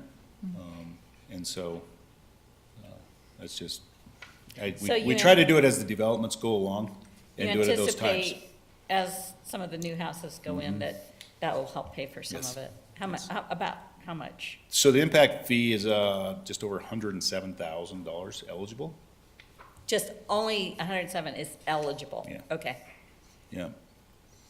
So, but if the development continues and they're able to develop the property, then the developer would be paying for one whole section of that. Is the 600,000 fully on the city, or is part of that? At Gonna be this paid back by the time with county? no development and everything, it's all in the city. So if it's developed, if the Barkers develop their property, they would pay that portion through their whole property. Would it And that, make sense to wait a year to do that project to see if there's change between what the county is doing and? so the county is in the process of, going through and finishing up designs. They're currently using our water model to see if they can meet the fire flows and those kinds, because currently they can't with Kaysville.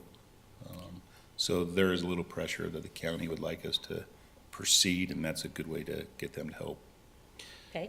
pay for some of it. So as a capital project, though, this is just budgeting for. For that this project. project, Yes. but we don't actually have to start it and pay for it until we're ready to do so. Yes. So that would give us So some we time. budgeted for this like for the last year and a half. The county was ready to do something. We thought possibly the development would be moving forward. So we still budgeted the money to do the project and meet the requirements that we've had on our plan or on our water model for the last 15, 20 years. So the project would actually cost more than 600,000. The water line itself, if you're gonna start adding all hydrants for subdivisions and stuff like that, yes, it would be more. But to get the anticipate water that line some- over in the From A to PRV is about $650,000. And we anticipate some of that. Some of that would be paid for. Would be paid for by the county. Yes, And And by How the, much by the we county don't- and by the developer. How much we don't. I don't know at Know this that point. right Yeah, now. till we actually go through and start the but, process. but we won't spend the money until we know. Yes. would we need to acquire space for the PRV station? No, it can go in the road. So Okay. That's where you usually put them, in a road or on the water line, so. Can we go to the sewer fund next? Are we ready to do that? Yep. So, Everybody's done with water? Yes. Okay. Darren, I put this together and, you know, I talked to you about the sewer fund a little bit, so there's one for you, and then maybe one for everybody else, if you guys want to look at it. This is just a recap of the sewer fund. Sewer fund has been a pass-through fund for several years, maybe a few more than several at this point, and it's growing. Every year it grows, and I asked you before, maybe what is our plan to not have it continue to grow And you've seen the numbers changed? in here? Yes. Okay, so, So we'll start reducing that fund. Okay. By those increases. And tell me which, it would be the admin cost to the general fund. okay. Oh, So- here. So that's increased quite a bit from where it was. And how do you, I mean, the auditor, the account says you can Mm-hmm. Yep, justify I actually thought, yep, I can $100,000? justify that money, yes. Okay, and then we keep doing And that? that was part of it, and we'll just keep doing that until we get Draw it down. we'll start drawing down our portion Uh-huh. until we get it down to a manageable, and we'll figure out where we are with the 'Cause the sewer district. We already have, we get operating income, and, Mm-hmm. I mean, from it, we do our cost share every year, and so to have money just hanging out there earning interest isn't really in the interest Yep. of us citizens. Yep. So, okay. So that is that change on there, I didn't know if you would. Thank I you. tried to mark I- it I missed in a it. different color there so you could see it. Yeah, no, I did miss it, was So, just trying and to. so that Thank is, you. there's a big change right there. Okay, so then we're gonna, any other questions on sewer, or can I? I think we're good. Go ahead. So then we have our stormwater, which is fine.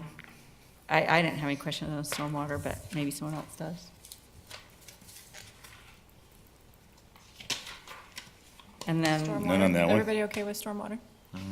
Yeah.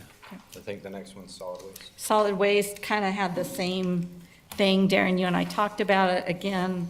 I got our previous, it's the same kind of formula. It's one for Darren, one for everybody. Just looking at, we're just, And some of those have changed too. okay? Direct me, please. The admin cost, I've changed that a little bit. And then I went back through and went through our actual billing and making sure we're budgeting enough money to cover those costs with any Okay. changes or anything like that. Okay, I don't know if the council remembers, but the landfill upped their price $1 this last year. And we didn't change anything on that. So we'll have that increase that we're now also accounting for in our budget. and some of So- that was also decrease because of our diversion for our. So recycling we do program? get for all our Okay. recycling and for all our green waste, we do get a diversion, in our cost. But still, there was a dollar increase the first of this year that we didn't change our collection rate to cover that. We just, as I went through the budget, I thought we still met where we need to be, and so it'll stay a lot closer, And, so. okay, thank you for looking at that. And then the next one is the vehicle and equipment fund. You are still estimating that at the end of the year, it'll be $1.5 million, even taking money out, or what am I So reading wrong? I just actually took, if you look at the highlighted, now there's about $203,000 taken from the fund balance out of the vehicle to cover, because I didn't transfer different Money monies. in. Yes. So, yeah, but then. So that one, as long as we're taking money from that fund balance, you're gonna see that decreasing, So. like you ask. Generally, over time, that's going Yes, to it'll, decrease. it'll continue to decrease. Or as we go through. could, if we want Or if we money- need to, And that would be my question, is why are we keeping so much money in there? Again, I have something for everyone to look at. I'll give it to you because it's our last chance to look at things.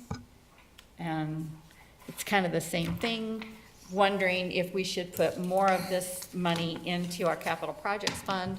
And then, right now, probably the best figure there is it's the very last figure on the page, second page, where it shows that our total cash fund versus our cost of equipment, we're up to 65% in cash versus our cost of equipment, which is, as you can see, in previous years was much lower. Some years it's been pretty high, those two. And that was kind of a change that happened because of us getting the state rate on vehicles. on the loader and the state rate and selling. And that kind of stuff, but I'm just thinking, again, this, if we lower that more and put it in capital projects, then we can actually do some of the things that it seems like perennially we say, well, gosh, we have this wish list, another year. And we have money. Let's quit making things a wish list all the time, so let's think about some of these other things and what we really want to prioritize in the city. Yeah, And- and that's, as you and I- ask, I did decrease Right. and that's why now we're taking from the fund balance. Right. To lower it in those Right, things, but like we you could asked. do a lump sum as well. Yeah. And that might be something we want to think about. So, But interestingly, people might be interested to know what you alluded to just a moment ago there, was over several years, the value of equipment, of trucks, and the way state contract works and things meant that you could buy a truck and then a couple years later you could sell it for more than you had bought it for. And Well, actually make or money on those approximately the trucks. same They're pretty price. close to the same price. Yeah, Pretty close to the same or price. oftentimes more, but it was a great situation for, for cities to be in some of those transactions, and ended up, we So- benefited from that, like a lot of cities did, during a period of time when supply and demand did this, and state contract was what it was, and things, so it was a good thing, for taxpayers. Really good thing for the city. The net of all of this is, our city has a fair amount of money in the bank, and we have projects that we would like to get done. Pickleball is certainly one of them, but we have other projects as well, and we have the money to do that. So let's think about it. Okay. That is our last fund. Any more Any more questions for me? discussion, budget discussion? And Two I more- would just ask if you see something on there to please call me, Yeah. and ask me. I am meeting with the CPA in the morning. We're gonna be going through where we currently are, what amendments that we, believe that we'll need to make, making sure that we're in the percentage on the general fund where we need to be. I will say, going through and looking, at some of the funds, the staff was very, very cautious on what they spent money on this year. And you can definitely see that on things, looking back at the past few years, saying, oh, we spent a lot of money in this account. This year, we spent nothing. And so the staff has really watched this year, the spending, and I appreciate that 100%. What they're willing to do on their own, as far as looking at those kind of things and going through the process, both the staff in the office and the public works staff. And as a city manager, I appreciate their willingness to watch the funds, and it's them looking at it too as they go through. Is it something we need, something we want, or where we are at it? And there's a lot of times we've just said, yeah, we can do with what we got So- this year. So Having you're spent- going to see that. A little, fair bit of time looking at things, you absolutely see that. And then just in talking with staff members, they do make an effort to, use it up, make it do. We try to make things continue to last and last and Yes, last, and they are jacks of all trade. say, can we make it one more year? We'll try it. Now, the one But there are a couple question things that might hit that surprises this year. on the budget as a copier. is the possibility of money for a general plan study. Yep, that is also already in the budget this year. I put that in there as part, and if you can, I want And we to say it's can- under the planning and zoning. I Again, put spend the- it or not as we I put decide. the full amount in there, what I've talked to as they do companies to redo a general plan. So that money is in there, in this budget for this next year, so, Okay. I did have one other thing. yes. And I know I've brought this up ever since we started talking about the budget. And that is, I have a concern with our spending for our youth city council. I just, as we look at it, it seems like it's increased quite a lot in the last couple of years. Just a couple of things that I would hope that we would be doing is, I would hope, and I don't know because I don't work with the youth city council, but hopefully, the kids are signing a code of conduct such that they appreciate what the opportunities that they receive. This is not a small expense for the city to fund the kids to go to the things that they do, the Day at the Capitol, and up to Utah State for the leadership training. And I would hope that they have a little skin in the game, meaning they're paying part of it, or they're attending a certain number of activities and serving to help pay that. And then my one other thing was in emergency preparedness training, they tell us over and over and over that it's really hard to supervise more than 5 to 7 people. And being that they're kids and trying to think about supervising 7 adults versus maybe 5 kids. And so maybe, I don't know, but if we could, if the volunteers, adults, would be limited to only supervising 5 to 7 of the kids as part of that, then and making that all in the code of conduct. So if you have 15 kids that want to go to leadership training, then maybe we could write in there somehow we need 3 adults, and if you only get 2 adults, then only 10 kids get to go. And those are things that we're looking at this moment, is going through and talking different policies, and we've also are looking at what other cities are doing for those same policies. So that is something that staff is reviewing right now too. And I appreciate that. can share a little bit on that, being that I do know and have worked with them. We have used this code of conduct in the past several years. That is one thing, and the Constitution and bylaws outline rules and expectations, roles that they take on in leadership in there, as well as the expectation of attendance and participation to remain on the council. We have great participation, actually. The youth have busy lives because most of them are highly involved with many things. And yet, we have great participation rates, and very rarely we have to say to someone that you haven't participated enough to keep your seat on the council. It's very rare. And the support of the city is indeed extremely appreciated. And I would like to share that the kids do have skin in the game, as you say, their families and kids. Family will manage it how they want to, but the families bear a portion of the cost for going up to USU, as well as a portion of the cost for going to the Day on the Hill.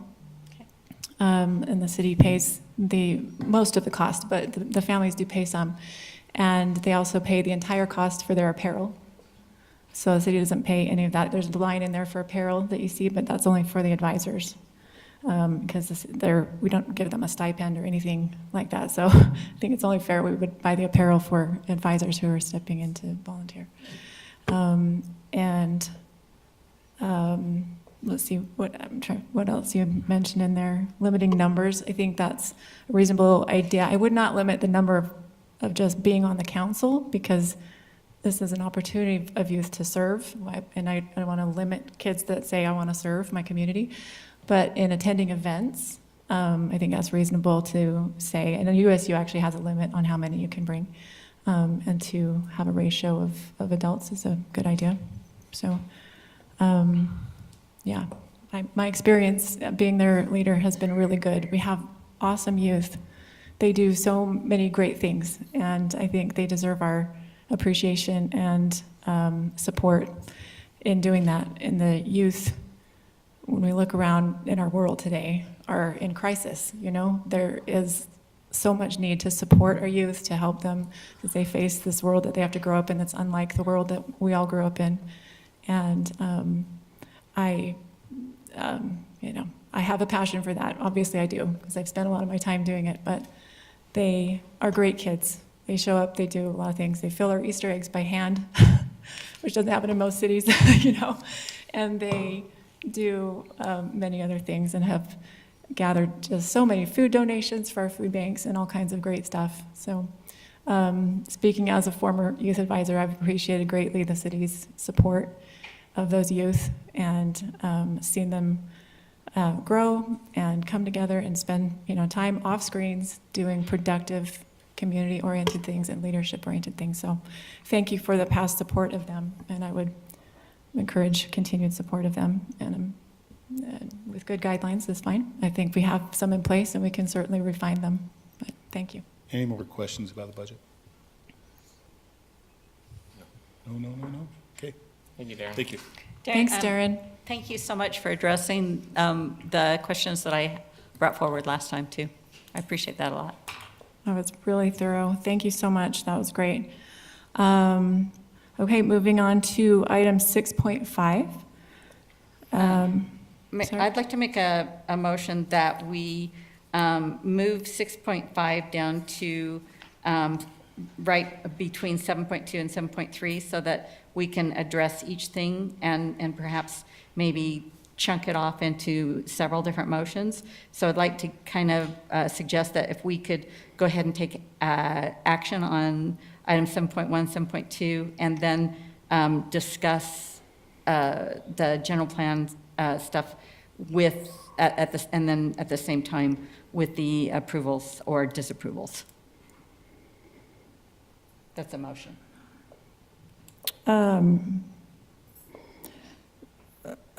I'm not sure I understand. You want to break your motion into lots of different action items? Yes, that's what I'm saying. So that we don't have to accept it all for none, or none, with the idea? Right. We could have a discussion on how to break that up first. Well, I just thought it would be easier to do it kind of all at once, and if we just got the other two things taken care of. But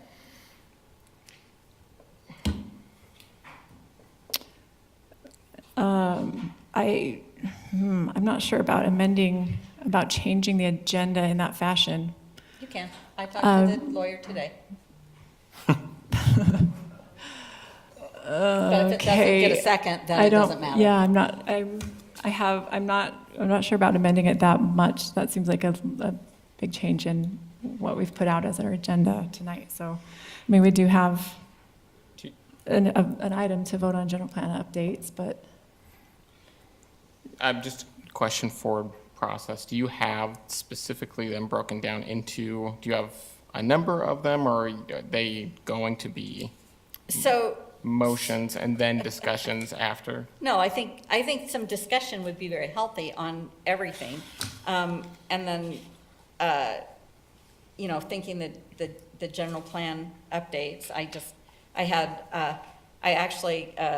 Mr. Kunkel had a couple of, I thought, good ideas that I hadn't thought about. And so maybe as we, talk about each, so maybe we just start with number one and talk about these things. I think number one was something that Jeff suggested that the Planning Commission could succeed in doing with the moderate income housing strategies. And maybe it needs to be presented to the council in August at this point, since there was no meeting this last time. Is that a better timeframe for the Planning Commission, is to do it at the first council meeting in August? This Are you asking? This does say August, okay, August 7th. Do you all have a copy of that? Or do you, I printed it in case anybody wants a printed copy. If Do you want to you're, print it? if you, It's the same thing. yeah, Okay. it's just in the meeting minutes, if you want to look at it Or electronically. I did print it if anybody's, well, here, if anybody wants to print it again. of the work Could- session? Or the- I actually have some thoughts before we for the dive into the last council specific items here. Okay, I'd kind of like to discuss the pros and cons for if we decide to just redo the general plan completely. That would kind of override the need to go for these individual items here. Maybe there's a value of addressing at least some of these as addendums right now, because a general plan change creation could take quite a long time. So I just wanted to make sure we're all on the same page as far as, does it make sense to target these individually here versus, and then we also talked about last time about doing a study, a survey with residents, is a priority as well. So we have thoughts on those things? I had a few thoughts, as we're, talking about how to accomplish some of these things.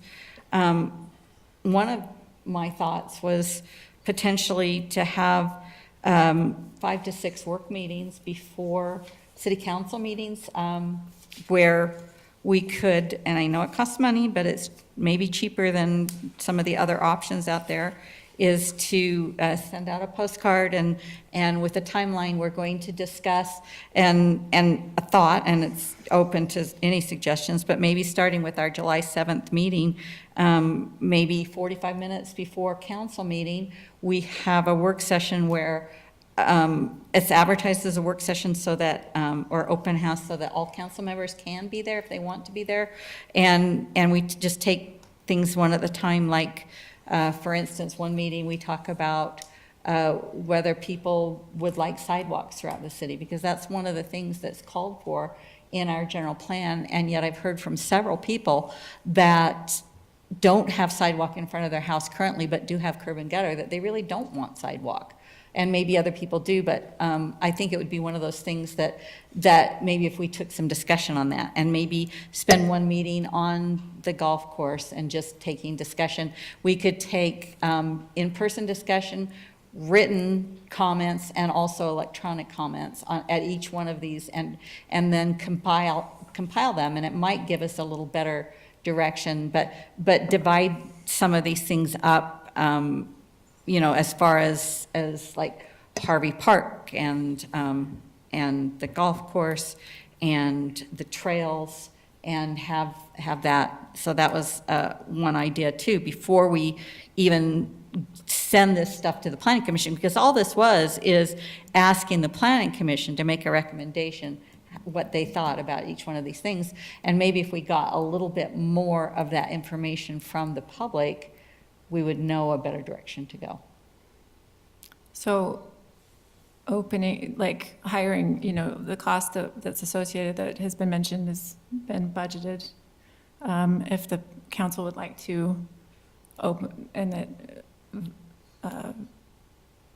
open the general plan, or if that's what you're Right. saying. So And if we want to hire someone, then we hire someone. Reinitiate the process, I guess, is what, do I have Is that one right? option, Wait, yes. Is, that public outreach is a big part of that, because that is a super important part. So that's the assistance, that part, a large part, but a significant and important part of the assistance that you get from hiring that help, which is more.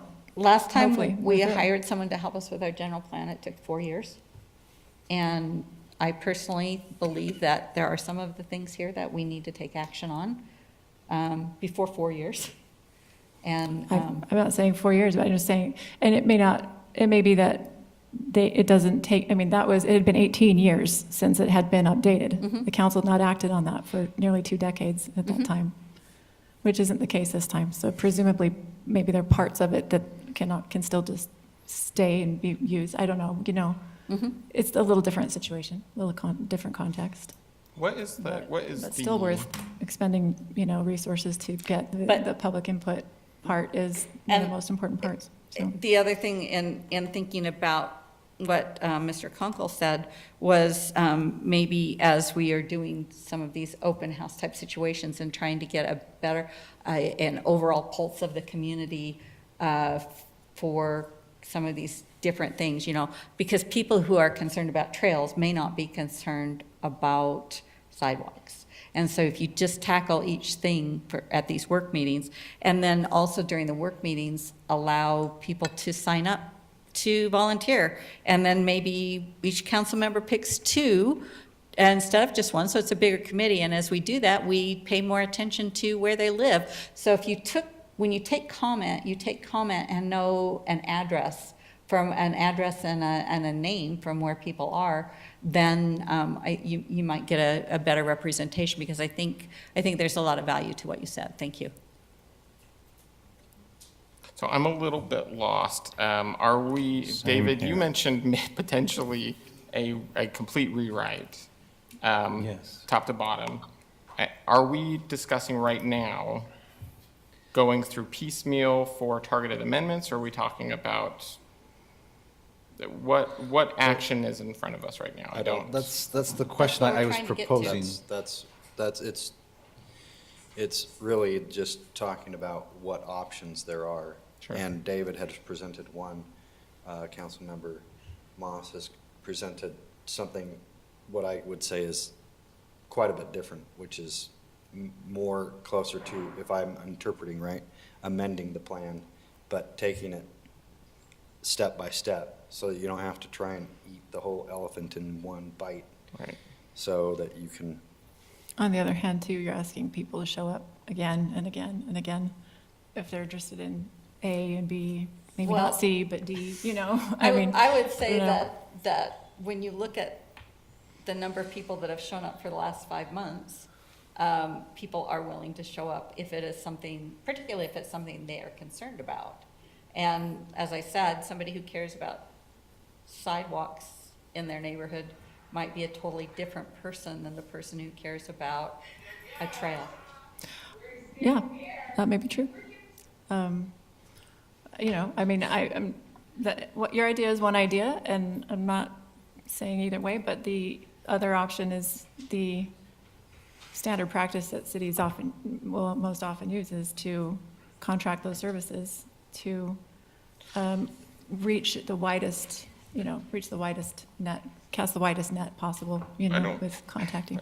I don't necessarily think that those are mutually exclusive. I think that if we were to look at potentially hosting some of those action items, in thinking about this, and I have been thinking about this quite a bit, I would say that I can think of 3 main items that I've heard concern over and over and over again.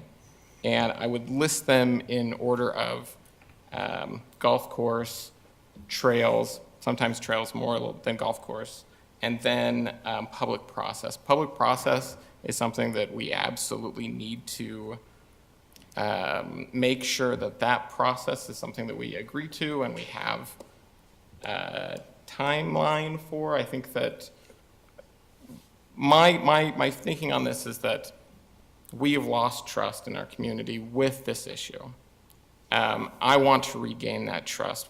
The first way we can do that is by having a conversation about these items and actually saying, well, I think that we've got enough skin in the game now. We've got enough data here to move forward with either an amendment or a rewrite, or look at this and do a hybrid approach where we say, I think we should open the plan and start looking at these things. But what I don't want to do is I don't want to kick this ball down the road and have people looking and saying, well, are we moving forward with this or are we not moving forward with this? So can we boil this down to a directive today and also have some assurances that this process is going to move forward and not stall? Like I said, I'm not particularly pulled in either direction, whether it's a full rewrite or whether we go piecemeal, but we do have to follow the process that it comes from Planning Commission as recommendations before we move forward, even if council decides to change those, correct? Yes. But if we started with kind of the and this is obviously was a different thought, was to get a pulse on the things that we've heard about, which are the golf course, sidewalks, trails, Harvey Park. Is there anything else in there that has really been a hot button? I think commercial, the city center would be maybe something that we ought to discuss, whether that's something that people really see as a vision for our community or not. I think that would be something that would be something we could discuss. I think if we have a pulse on things, then we can give a better direction to the Planning Commission on what we want them to look at, and also to, if we end up hiring somebody, or if we just come back and the pulse says, you know what, we want the golf course still planned, we want a city center, we want sidewalks, we want the trails, and we want Harvey Park, why would we spend the money to redo the plan? So that's why I'm saying, if we have a pulse on it, then we know. Is it potential that we could get that pulse through a survey and build it that way? Or, I mean, again, I'm not against the idea that we have an open house setting where we are, but we have heard I think in my time in attending council and now being on council, I've never seen this much sustained interest on a single issue ever. I think that we have enough data that we can proceed with something tonight. Yeah, I think, as we've discussed in the last several meetings, I think the survey would be the right way to go. That way, we're getting a good representation of the entire city, because then everybody would be represented instead of maybe just some that come to the meetings. And then if that does it, then I think, and if you do a survey from an outside source that can put it together, then we get a good feel where we're going. But this has been going on. I think we just do a rewrite and start with a new, fresh, and as we go through that, the whole process would be handled through the Planning Commission, through public hearings, and get everybody involved that way. I just do not want this to take more than a year. But the way I'm visioning your process is we'd have all these work meetings and we'd just never really move anything forward.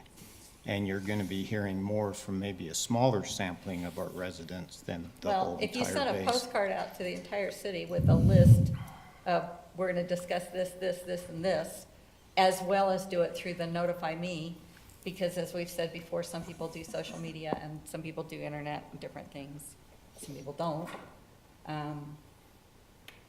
But a couple of meetings ago, we really gave direction to the staff to start looking maybe for a survey. And how. Can I Please. just make a comment? Jeff and I have talked quite a bit over the last little bit about what it would take to do a rewrite, what it would be. I've talked to a couple different companies. That's where I've got my pricing. Both these companies that I've talked to are very well aware of what's going on in Fruit Heights with the general plan. Jeff and I think this is something, if we hired a company, we could be done within a year. Both those companies said that they have started, just kind of going through our plan, so they do have some idea what's in the plan. They also said from everything that they've heard and seen that there's a big portion where they would really go out and get involved in the community in multiple ways to make sure there was a lot of community involvement in that to even begin the process. But as Jeff and I have talked about it, we do think this process, if you started with a complete rewrite, that we could probably get through that within a year. I just that's want to pretty make sure that if we are going to discuss this, I would like to see an action item on this tonight, if possible. I don't have a strong opinion one way or the other. I would just like to make sure that we actually are moving in a direction and that this isn't just an idea. We're giving potentially a timeline so that there's not a question here. I think, and correct me if I'm wrong, Darren, but would it be easier? I mean, if we went into a plan saying the golf course is not an option, then would that save money on writing the plan because they just be like, done? No. No. No. I actually talked with one of them just a couple days ago because I hadn't received anything back from them, so I actually called them and talked to them about a price and stuff for budget. And once again, we talked a lot about there are some good things in our plan that they can look at and reuse some of the information, which is a benefit. But they both have very much strongly said if they got picked or they put in their bid and they were accepted, a big portion of their would be community involvement, community public outreach, all that kind of stuff, and which is a big cost to it. It really is. If you're going to go So you're out saying that if and do we that, but Do the they think outreach that and then we hire somebody, we do the outreach twice. Yeah, if we're going to try it and then we turn around and hire somebody because of then we're going to do that twice.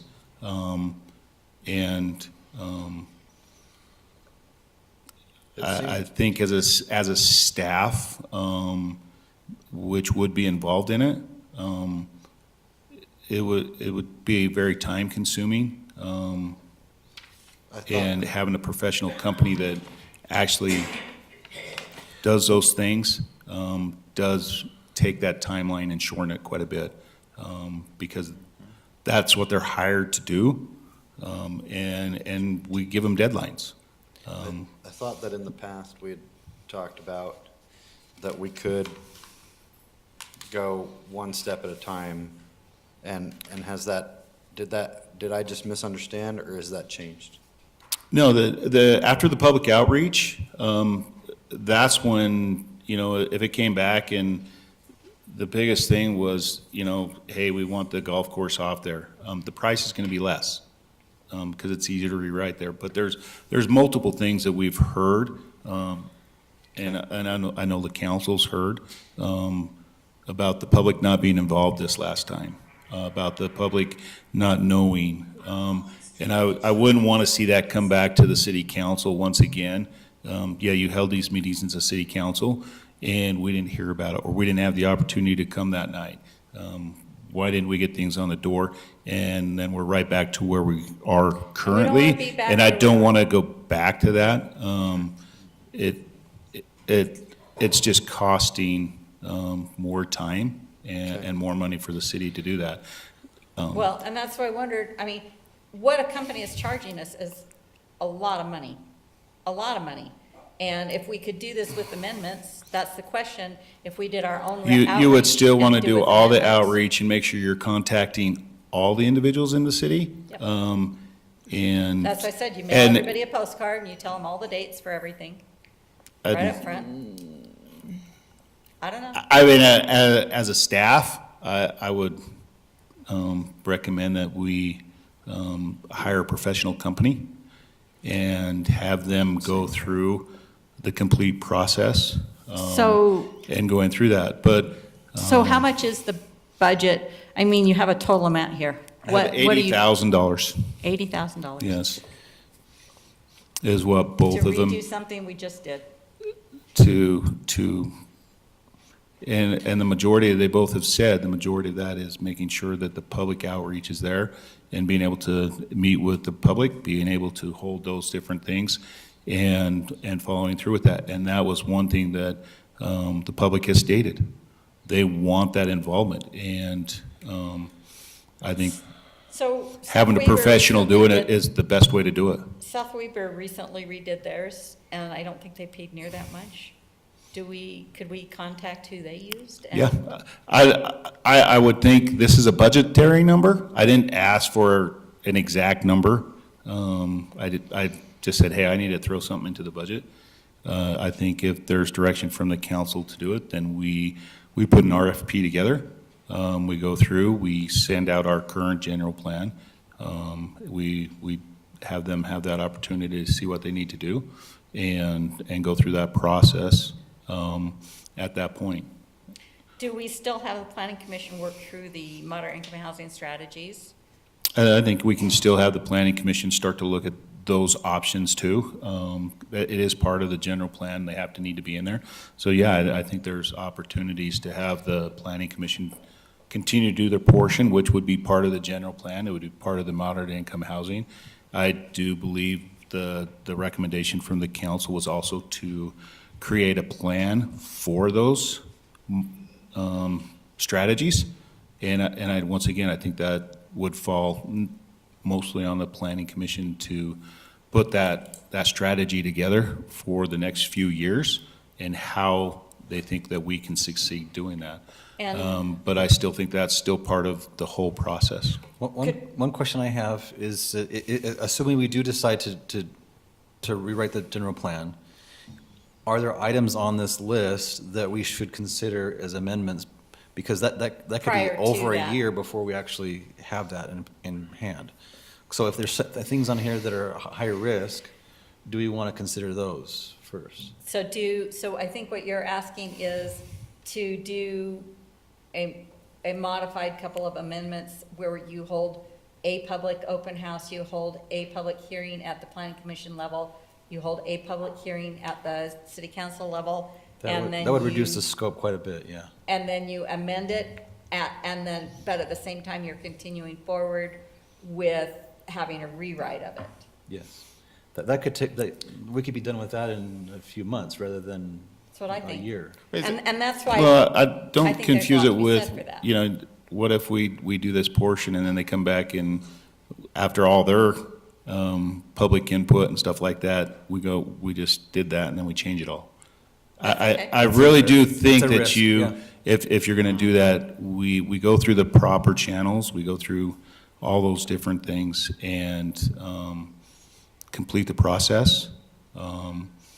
And something that not only that the citizens can recognize and be proud of, but as something that the council can be proud of too.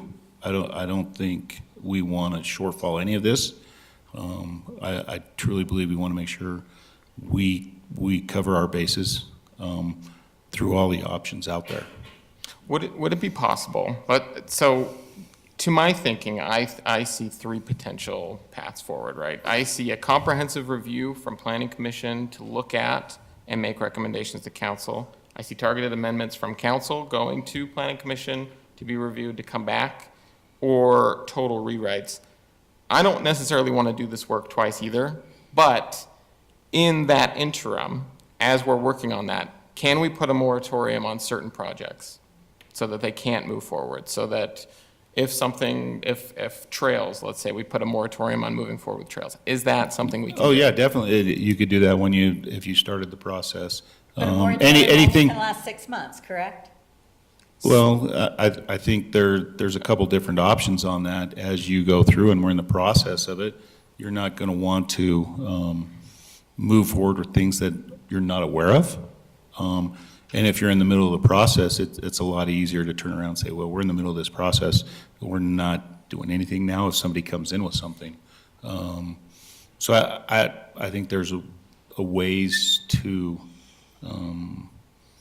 supplement that. I will tell you right now, I have 2 applications into the city office for some possible rezones. And so those are in the process. So if we do a moratorium, it shuts them out. If they've already got their application in, no, they can continue to move forward with it. No, it shuts them out. If it's for a rezone? Yeah, it shuts them out. I've seen it happen before. Well, and I think that's up If you do to, an actual moratorium. if you turn around and say there's a moratorium on any rezone or anything like that, yes, it would. But if you're not doing that until we're ready to go through the process, those things that have applications in will have that opportunity to continue to move forward. So. Yeah, where I'm confused is a few months ago, we wanted to do a complete rewrite.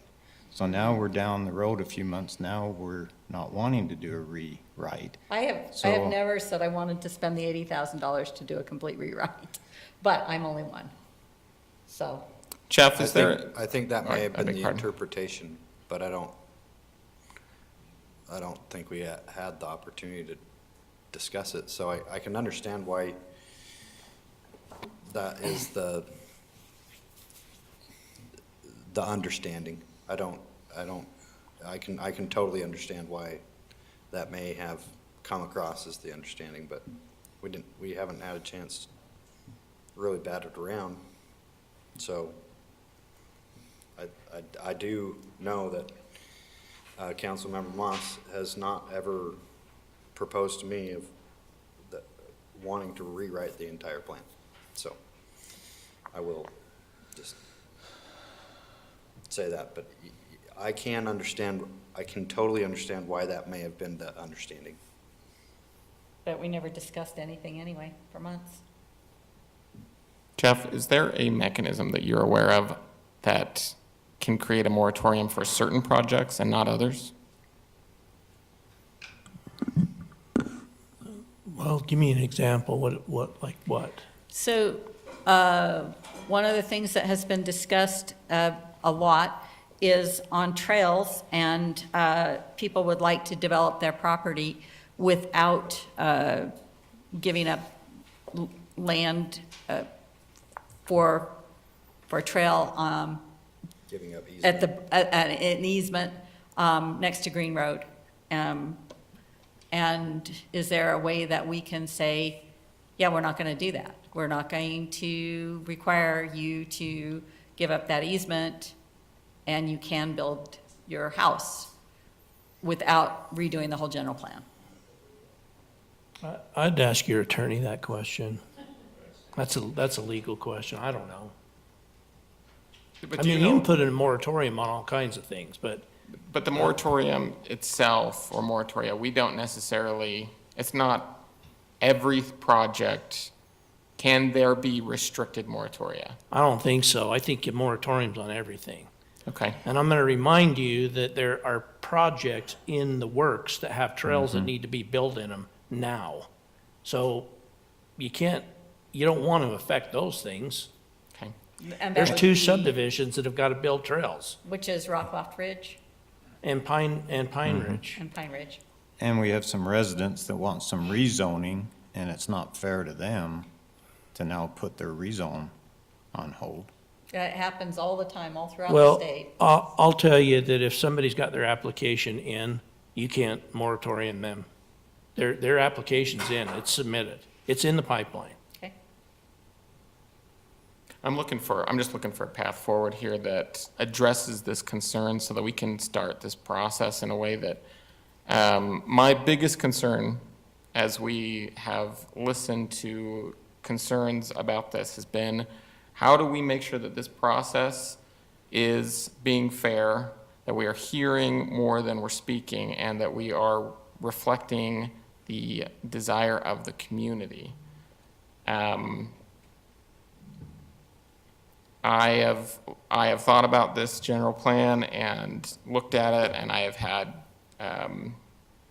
concerns about a lot of different things, but at the end of the day, the one thing that I was concerned about earlier that I'm not concerned about anymore, which was data about frustration about it. We have plenty of data that people are frustrated about this.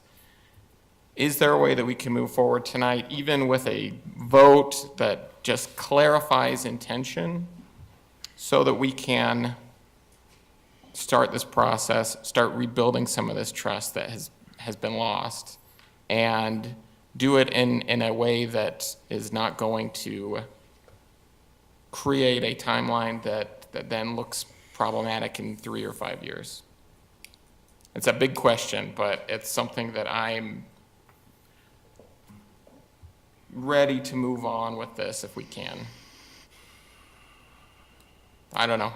That's a big question, and I know that the council is we're looking at a lot of different action items tonight, and maybe that's too large of a question. I think if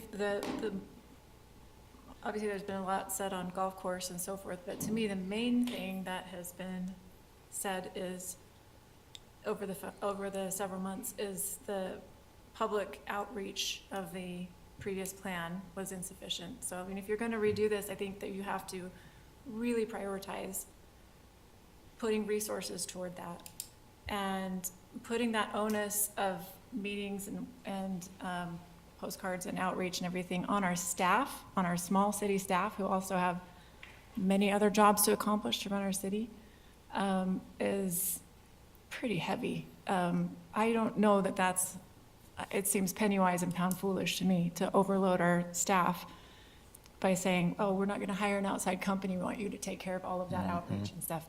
You hire a company because it takes a lot of time and work to do that outreach properly. And if you wanna do it properly, you've gotta pay for it. And I think it should be done right. So I think the public wants it done right. That's what I've heard for months here. So, Yep. that's my 2 cents.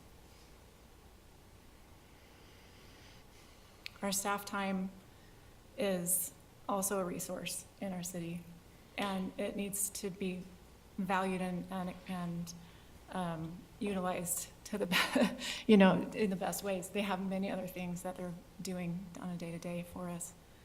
And throwing on, the responsibilities that we properly should hire out for a consulting company is not fair to them. So I think there are a couple of things, and I understand what you're saying there, because this is a big thing. But I think there are a couple of items that, to me, people who live in an area deserve more weight than someone who doesn't live in the area. And I don't know if there is a good pathway to instruct a company, because I think several of us have heard enough about certain aspects of our general plan that we're determined to not continue to harm people through our general plan.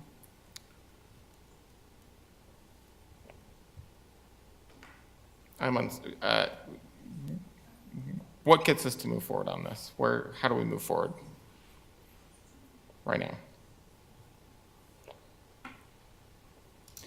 Council, staff?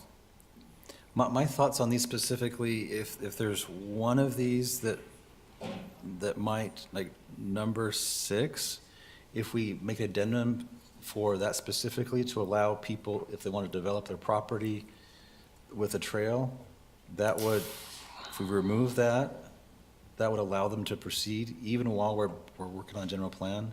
And I don't think that would necessarily make major changes to a new plan that's being worked on. So if we went forward with number 6 as an amendment, and so when we say an amendment, we then go to where we're asking the Planning Commission for their recommendation. They then, on an amendment, On an amendment, do you have to hold a public, I know you have to hold a public hearing. Do you have to Yeah. have an open house as well? Yeah, you gotta go through that whole process. You have to go through the whole Well, process. but is an open house part of the process? Yes. Okay, so you have to have an open house, you have to have a public hearing at the planning commission level, and then we can choose to have a public hearing at the city council level. Is that true? But if we were to amend, say, let's say, just, if we were going to amend 10 items, and we were going to do those in different sessions, then we're talking 10 public Right, but why open would you, houses I mean, compared to the cost of just hiring a doing a service and just rewrite. saying like, guys, it's time to be done, let's move along. Yep.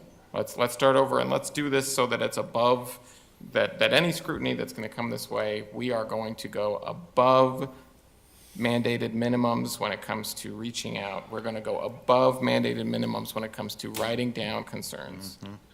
And make a commitment on that front. I recognize that the concern here is that in the interim of getting a project to move forward, that there are still concerns there. I don't know how to proceed without legal counsel on that front.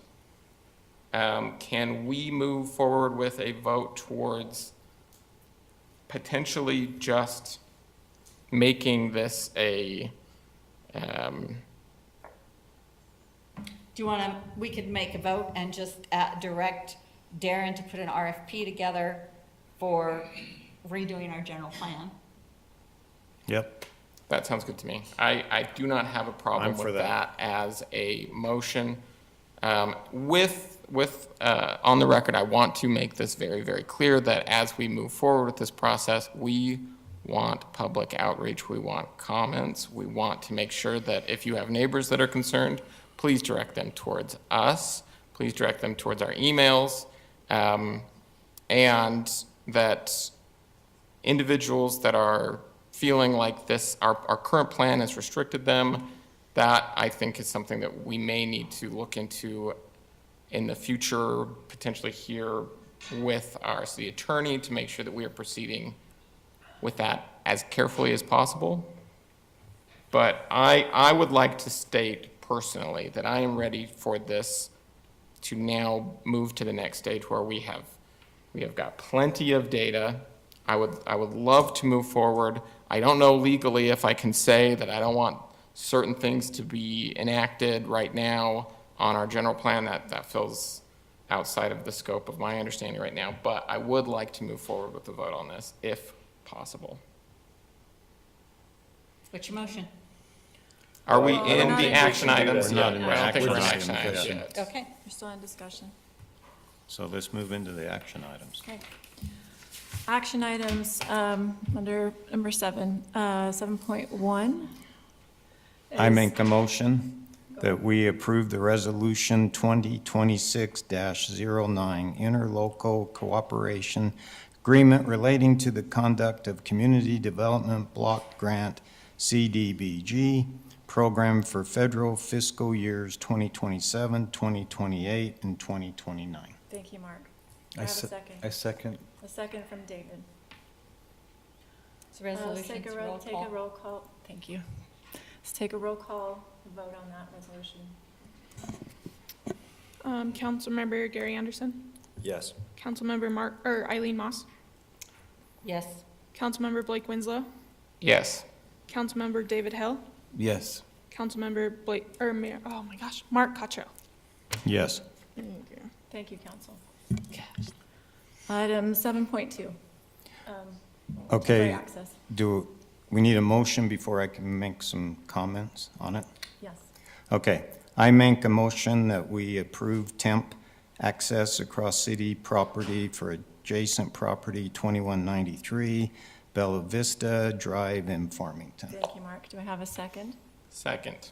A second from Blake.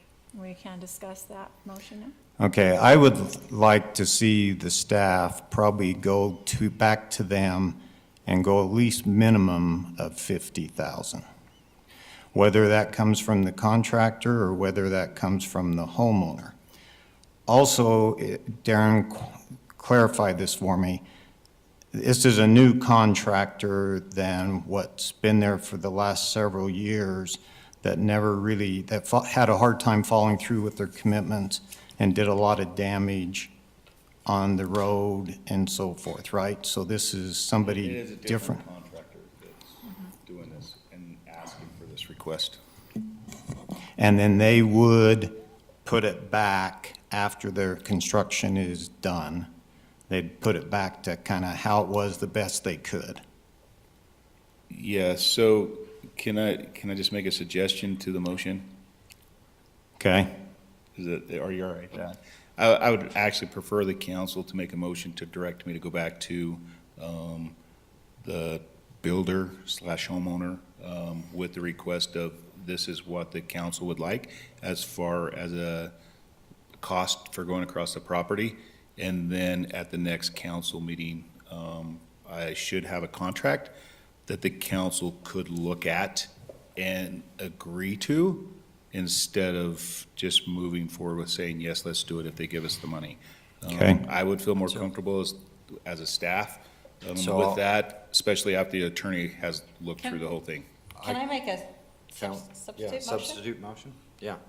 Yeah, I mean, Gary- well, I Gary- can't Gary say. said first, but. Well, I have a good idea. please go ahead, I'll defer.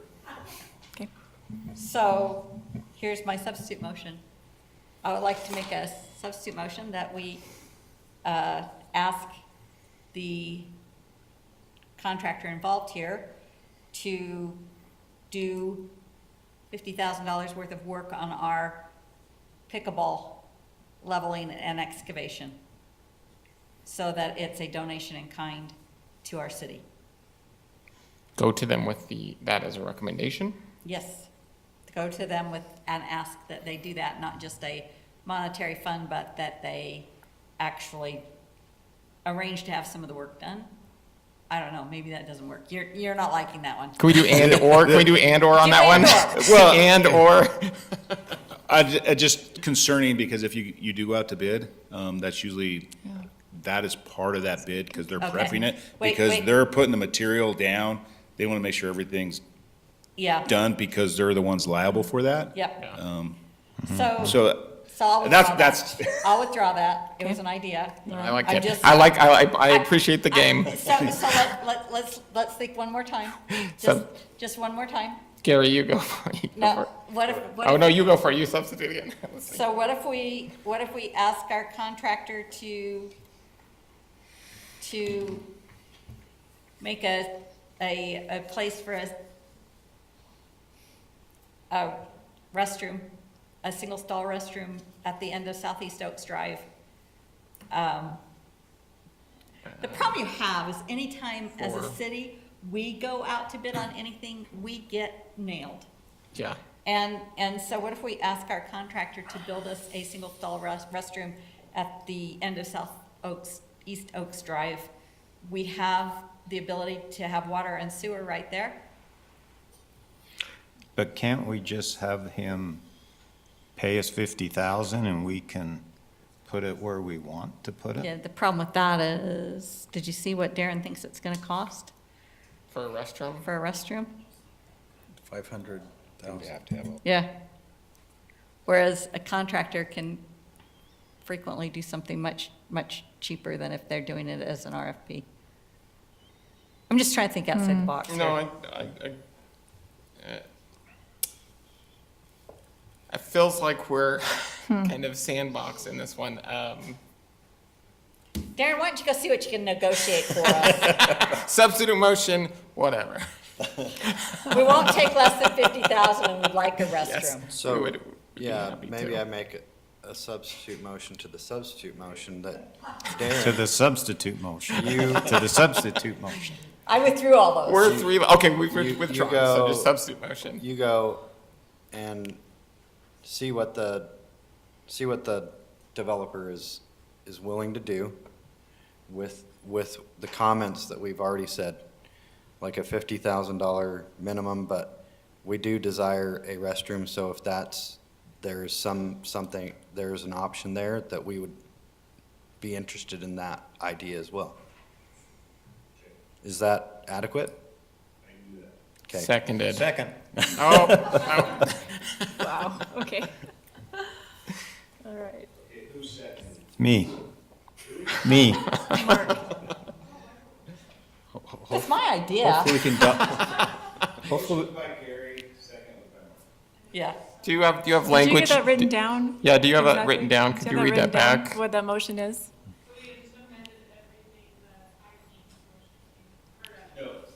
I think she withdrew. Yeah, I withdrew my motion.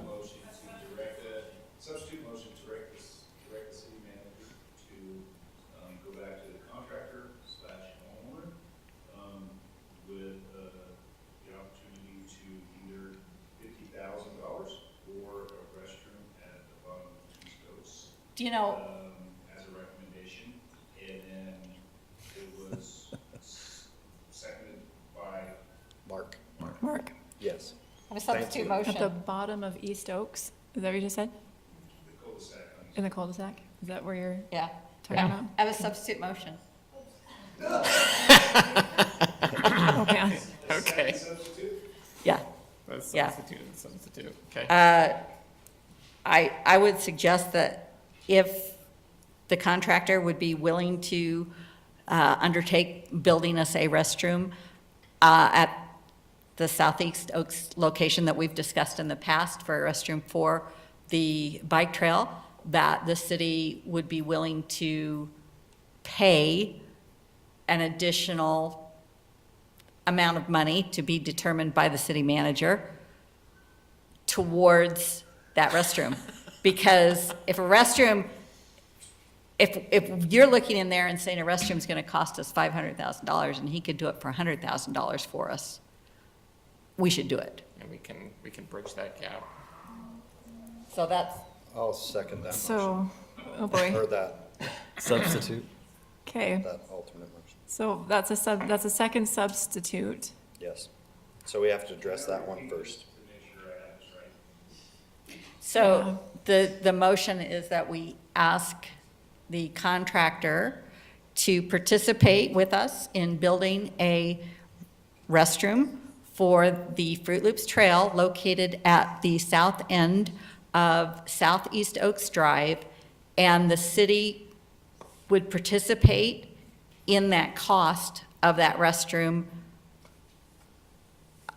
I said leave it up to you, Darren, but maybe up to $100,000. I don't know if I would put that second portion in.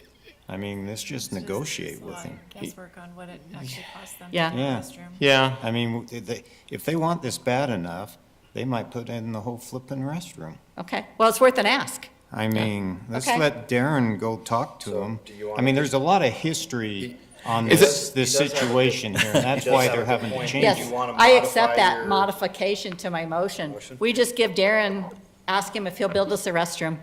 is it possible to withdraw the original motion and all of the, Well, it doesn't matter. All we have to do is, if this one passes, then we don't need to worry about any of the rest. okay, So don't bother, okay. because we don't want to repeat any of that if it doesn't. So, Okay, so what is the Seconded, motion? I This motion is to ask the, To ask the contractor the to build city us a restroom at the manager south to- end of Southeast Oaks Drive to service the Fruit Loops Bike Trail. with the option of if no $50,000. Or is that? Yes. No, I don't. no, I think that's fair. I think that's Yeah. fair. But, No, Are we Or- 50,000 donate. off? Well, no, we or want donate something. 50,000. what- Well, That's kind of what Mark has suggested. Yeah, is we that don't want to walk away with just- this thing. See what he says. yeah, Yeah. Like, that's what Mark is suggesting. Yep. And I think that's, I don't know, do you call this a resolution? Do we call this just like spaghetti against the wall? that's what it is. The bare minimum is we get a restroom or we get 50,000. So we're ahead of the game by having him cross our property. And as we should be. Right, As we because should there's be. a lot of But, history but we're about not what's giving gone him on. $50,000 right now. That's not an option right now. The option right now is build us a restroom. is that Right, Is that but what when you're he's saying, Mark? negotiating with him, we don't want to walk, if the contractor says, I'm not going to build a restroom, it's not worth that much, well, then he's got to don't have know, the yeah. ability to come back and say, well, then Well, the then council negotiate. wants Right. or what 50,000. will you do? What will you do? Yeah. What will you do? Not 50,000. What will you do? Okay. So is that a motion? Is that a That's a substitute motion and a second. Okay. I am lost. Who made that motion and who seconded it now? Eileen made it, I seconded it. Eileen and then Gary. Okay. And all in favor of that the second substitute motion, say yes. Yes. Any opposed, say no. Okay, that is clear direction. Thank you, council. We're gonna test Yikes. YouTube's AI capabilities with gosh, getting yeah. that dictated, I'm sure, so. Well, the thing is he can watch this on YouTube just as well as any of the rest of us. That's true, that's That true. is correct. And probably will. Yep, okay. All right. Pleasure working with you on that, Mark. Thank you. Item 7.3, approve or deny general plan update. After all that discussion, do I have a motion? I make a motion Go ahead. that we proceed with having the staff look at what it would cost to rewrite or get the right companies involved for a rewrite of the general plan. Seconded. So Go out to bid, is what you're saying? Okay. To create an RFP to go out to bid. Is that the motion? Okay. Okay. Didn't you read between the lines?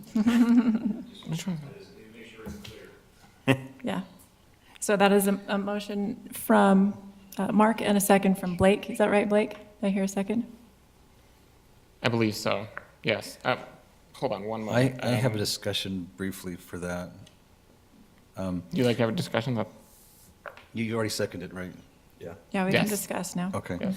I just want to make sure that we're, by doing so, by proceeding with the general plan, that we are not going to do any more amendments, or that we are. I would love to do number 6 as an amendment to the plan as soon as possible. So we still have whatever it takes by state law to do that as amendment. Amending that, so number 6 is removal of trails on private property unless there's potential for development of 5 or more building lots with one property owner.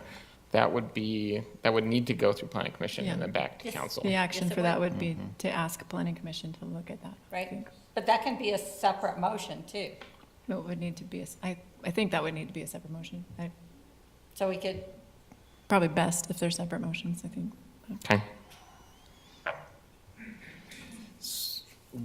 Is it a substitute motion or a separate? No, No. no. No, I it'd be think a that we're separate still on Does that the need original to be- motion. Does that need to be made before we take a vote on the motion that is at hand? Without a substitute Can motion, we can just proceed can we- with that first can we one. make a motion after the first vote? So Is my question. the way I read this, maybe this is just interpretation, but 7.3 is approve or deny general plan updates, plural. Maybe we So can yeah, make we two can do whichever. two separate movement or motions out of that, and that would be Yeah. okay with that? I'm Yeah. okay with Both that. related to the general plan. I'd like to make a motion that we consider, Wait. Oh, have to yeah, vote we on need, the we'll motion. vote on the first one and then, Okay, I thought we could do it either way. is there further discussion on the RFP motion? no. Okay, let's see. That one that's not a resolution, or is that? Just a vote, okay. So all in favor of Mark's motion to go to RFP for general plan update services, please say yes. Yes. yes. All opposed, say no. I was a yes, sorry. You were a yes? I heard 3 yeses, I'll be a I yes. think. Yes. Did I hear yes, yes? And I'm abstaining. Gary is abstaining. Eileen is a yes, Blake is Yes. a yes, okay. So that motion passes. So now let's make a motion that we request the planning commission to follow the state procedures to consider removal of trails on private property unless there's a potential for development of 5 or more building lots with one property owner. we have a timeline? Oh, I guess I'll. Does this amendment impact the developments that are currently having a trail going through them right now? There's nothing that has. Well, the Rock Loft and the other one, Pine something, No, it wouldn't affect this? because this is less than 5 or more building lots. So, It would not? Okay. Okay. Okay, so, So I'll second sorry, I'm that. trying to make notes on it. So motion from Eileen, a second from David. To be clear, can you restate, so we're asking planning commission, right? I mean, that's the action we that have is, to take, right? the action is that- I wasn't sure to how you request phrased that. planning commission to give us a recommendation as they follow state procedures, whatever it takes, to give us their recommendation on removing trails on private property unless there's potential for development of 5 or more building lots with one property owner.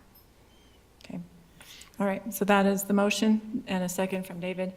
Is there discussion on that before we vote on that? Just questions, clarification questions. This feels like a very specific and directed question to go to planning commission. Is that the procedural norm? Are we outside of procedural norms? Well, you've got to start with the planning commission to do anything with your general plan. Right, so we are So remanding it that's to the planning commission. Yeah, for So- their That's my motion. consideration. For their There's, consideration and recommendation. Yeah, Yeah, There- it's the process. there is but they've one- got to go through the whole process, the whole gamut. Well, as you would for any Yeah, amendment. yes, you would. People amend their general plan, you keep telling us we can do that at any time. Many communities are amending their general plan a couple times a year if they have a specific thing that they want to do. This is a specific thing. I think there's one more thing that we should consider, and that is item number 1. I don't see a lot of controversy there, which is asking the planning commission to come up with 6 possible moderate income housing strategies in addition. That's something that I think we're gonna need to do regardless of. I will accept that as a, That was Yeah, we did that last meeting. oh, yeah, didn't we did. We did that We've done that already Thank you. in the last meeting. All right. Yeah. And I believe that was in August, wasn't it? I don't think we put it- approximate And now with timeframe? planning Yeah, we commission. directed them to work on that. I'm not sure if the You're motion had correct. a deadline. You're on correct. It was I- August. I recall In the that. last meeting. yeah, Okay. I'm sorry, I Thank didn't you. change it, but we did, verbally it was August. Okay. Okay. Okay, so that was done May 19th. Okay, any further discussion on this motion to Are there any other items that are send to planning critical commission? that need to be done before we do a general plan? Okay, all in favor, see, this is just a voice, yep, okay, all in favor of that motion, please say yes. Yes. Yes. Any opposed, say no. That motion passes. Thank you, council. Are we ready to move to 7.4? Seems like we are. Okay. Approve work session meeting minutes for May 14th. Motion to approve the work session minutes for May 14th. Haley let me know she saw the corrections I made on both minutes, so I'm good. Second. Okay. Motion from Eileen, second from Mark. All in favor, say yes. Yes? Yes. Any opposed, say no. Thank you. Those minutes are unanimously approved. 7.5, approve city council meeting minutes from May 19th. Motion to approve the city council minutes from May 19th, 2026. Thank you. I have a motion from Second. Gary, a second from Eileen.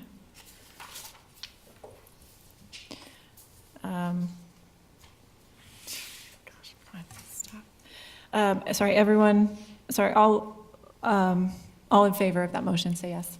Yes. Yes. Any opposed, say no. Those minutes are unanimously approved. Thank you. I neglected, I don't know why I do this, but I skipped staff reports earlier. Lane, I'm so sorry. Do you have something to report tonight? I don't even know, but I skipped it, and I apologize. You're okay? All right, and Jeff? Okay, and Darren, is Just there anything wanted else to you wanna make add? sure everybody knew that the front of the building's finished, so you can use those doors. So, Yes, yes. That was And it. it even has the That's- cool hand wavy thing for opening. So And it enjoy looks- that on your way out. Looks really nice. They did a great job. And they have those benches which highlight the memorial there. yeah. I think they didn't damage anything, so I think it looks really good. Turned out well. Thank you. Let's see, no tabled items. New business for upcoming meeting, no action. Is there anything? We still have to, that'll be later in the process, but one thing that's hanging out there is our own council discussion about MIH strategies, that we've not yet done a thorough walkthrough of those things. To discuss what the timing, what the best timing for that is, now that we're initiating a whole process here is, but that's got to be done too, eventually. Anything else from council? On the new business, is there anything related to the youth council? I know the advisors are currently not, they stepped down. I know that work with the America 250, if we could get at least a temporary advisor there to help work with the youth, that might be a good volunteer resource to get them involved. Yeah, we are ongoing, working to get that addressed as soon as possible. Okay. Yeah. Thanks, Blake. Yeah. Thank you. Anything else?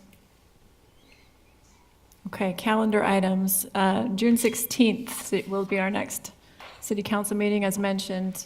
That will be our meeting to adopt our final budget for the coming fiscal year. June 23rd, Planning Commission meeting. June 29th, the aforementioned awesome celebration, America 250, here at this location from 5:30 to 8:30. Lots of family fun. Bring your family, your kids, your grandkids, everybody you know and love, and be patriotic.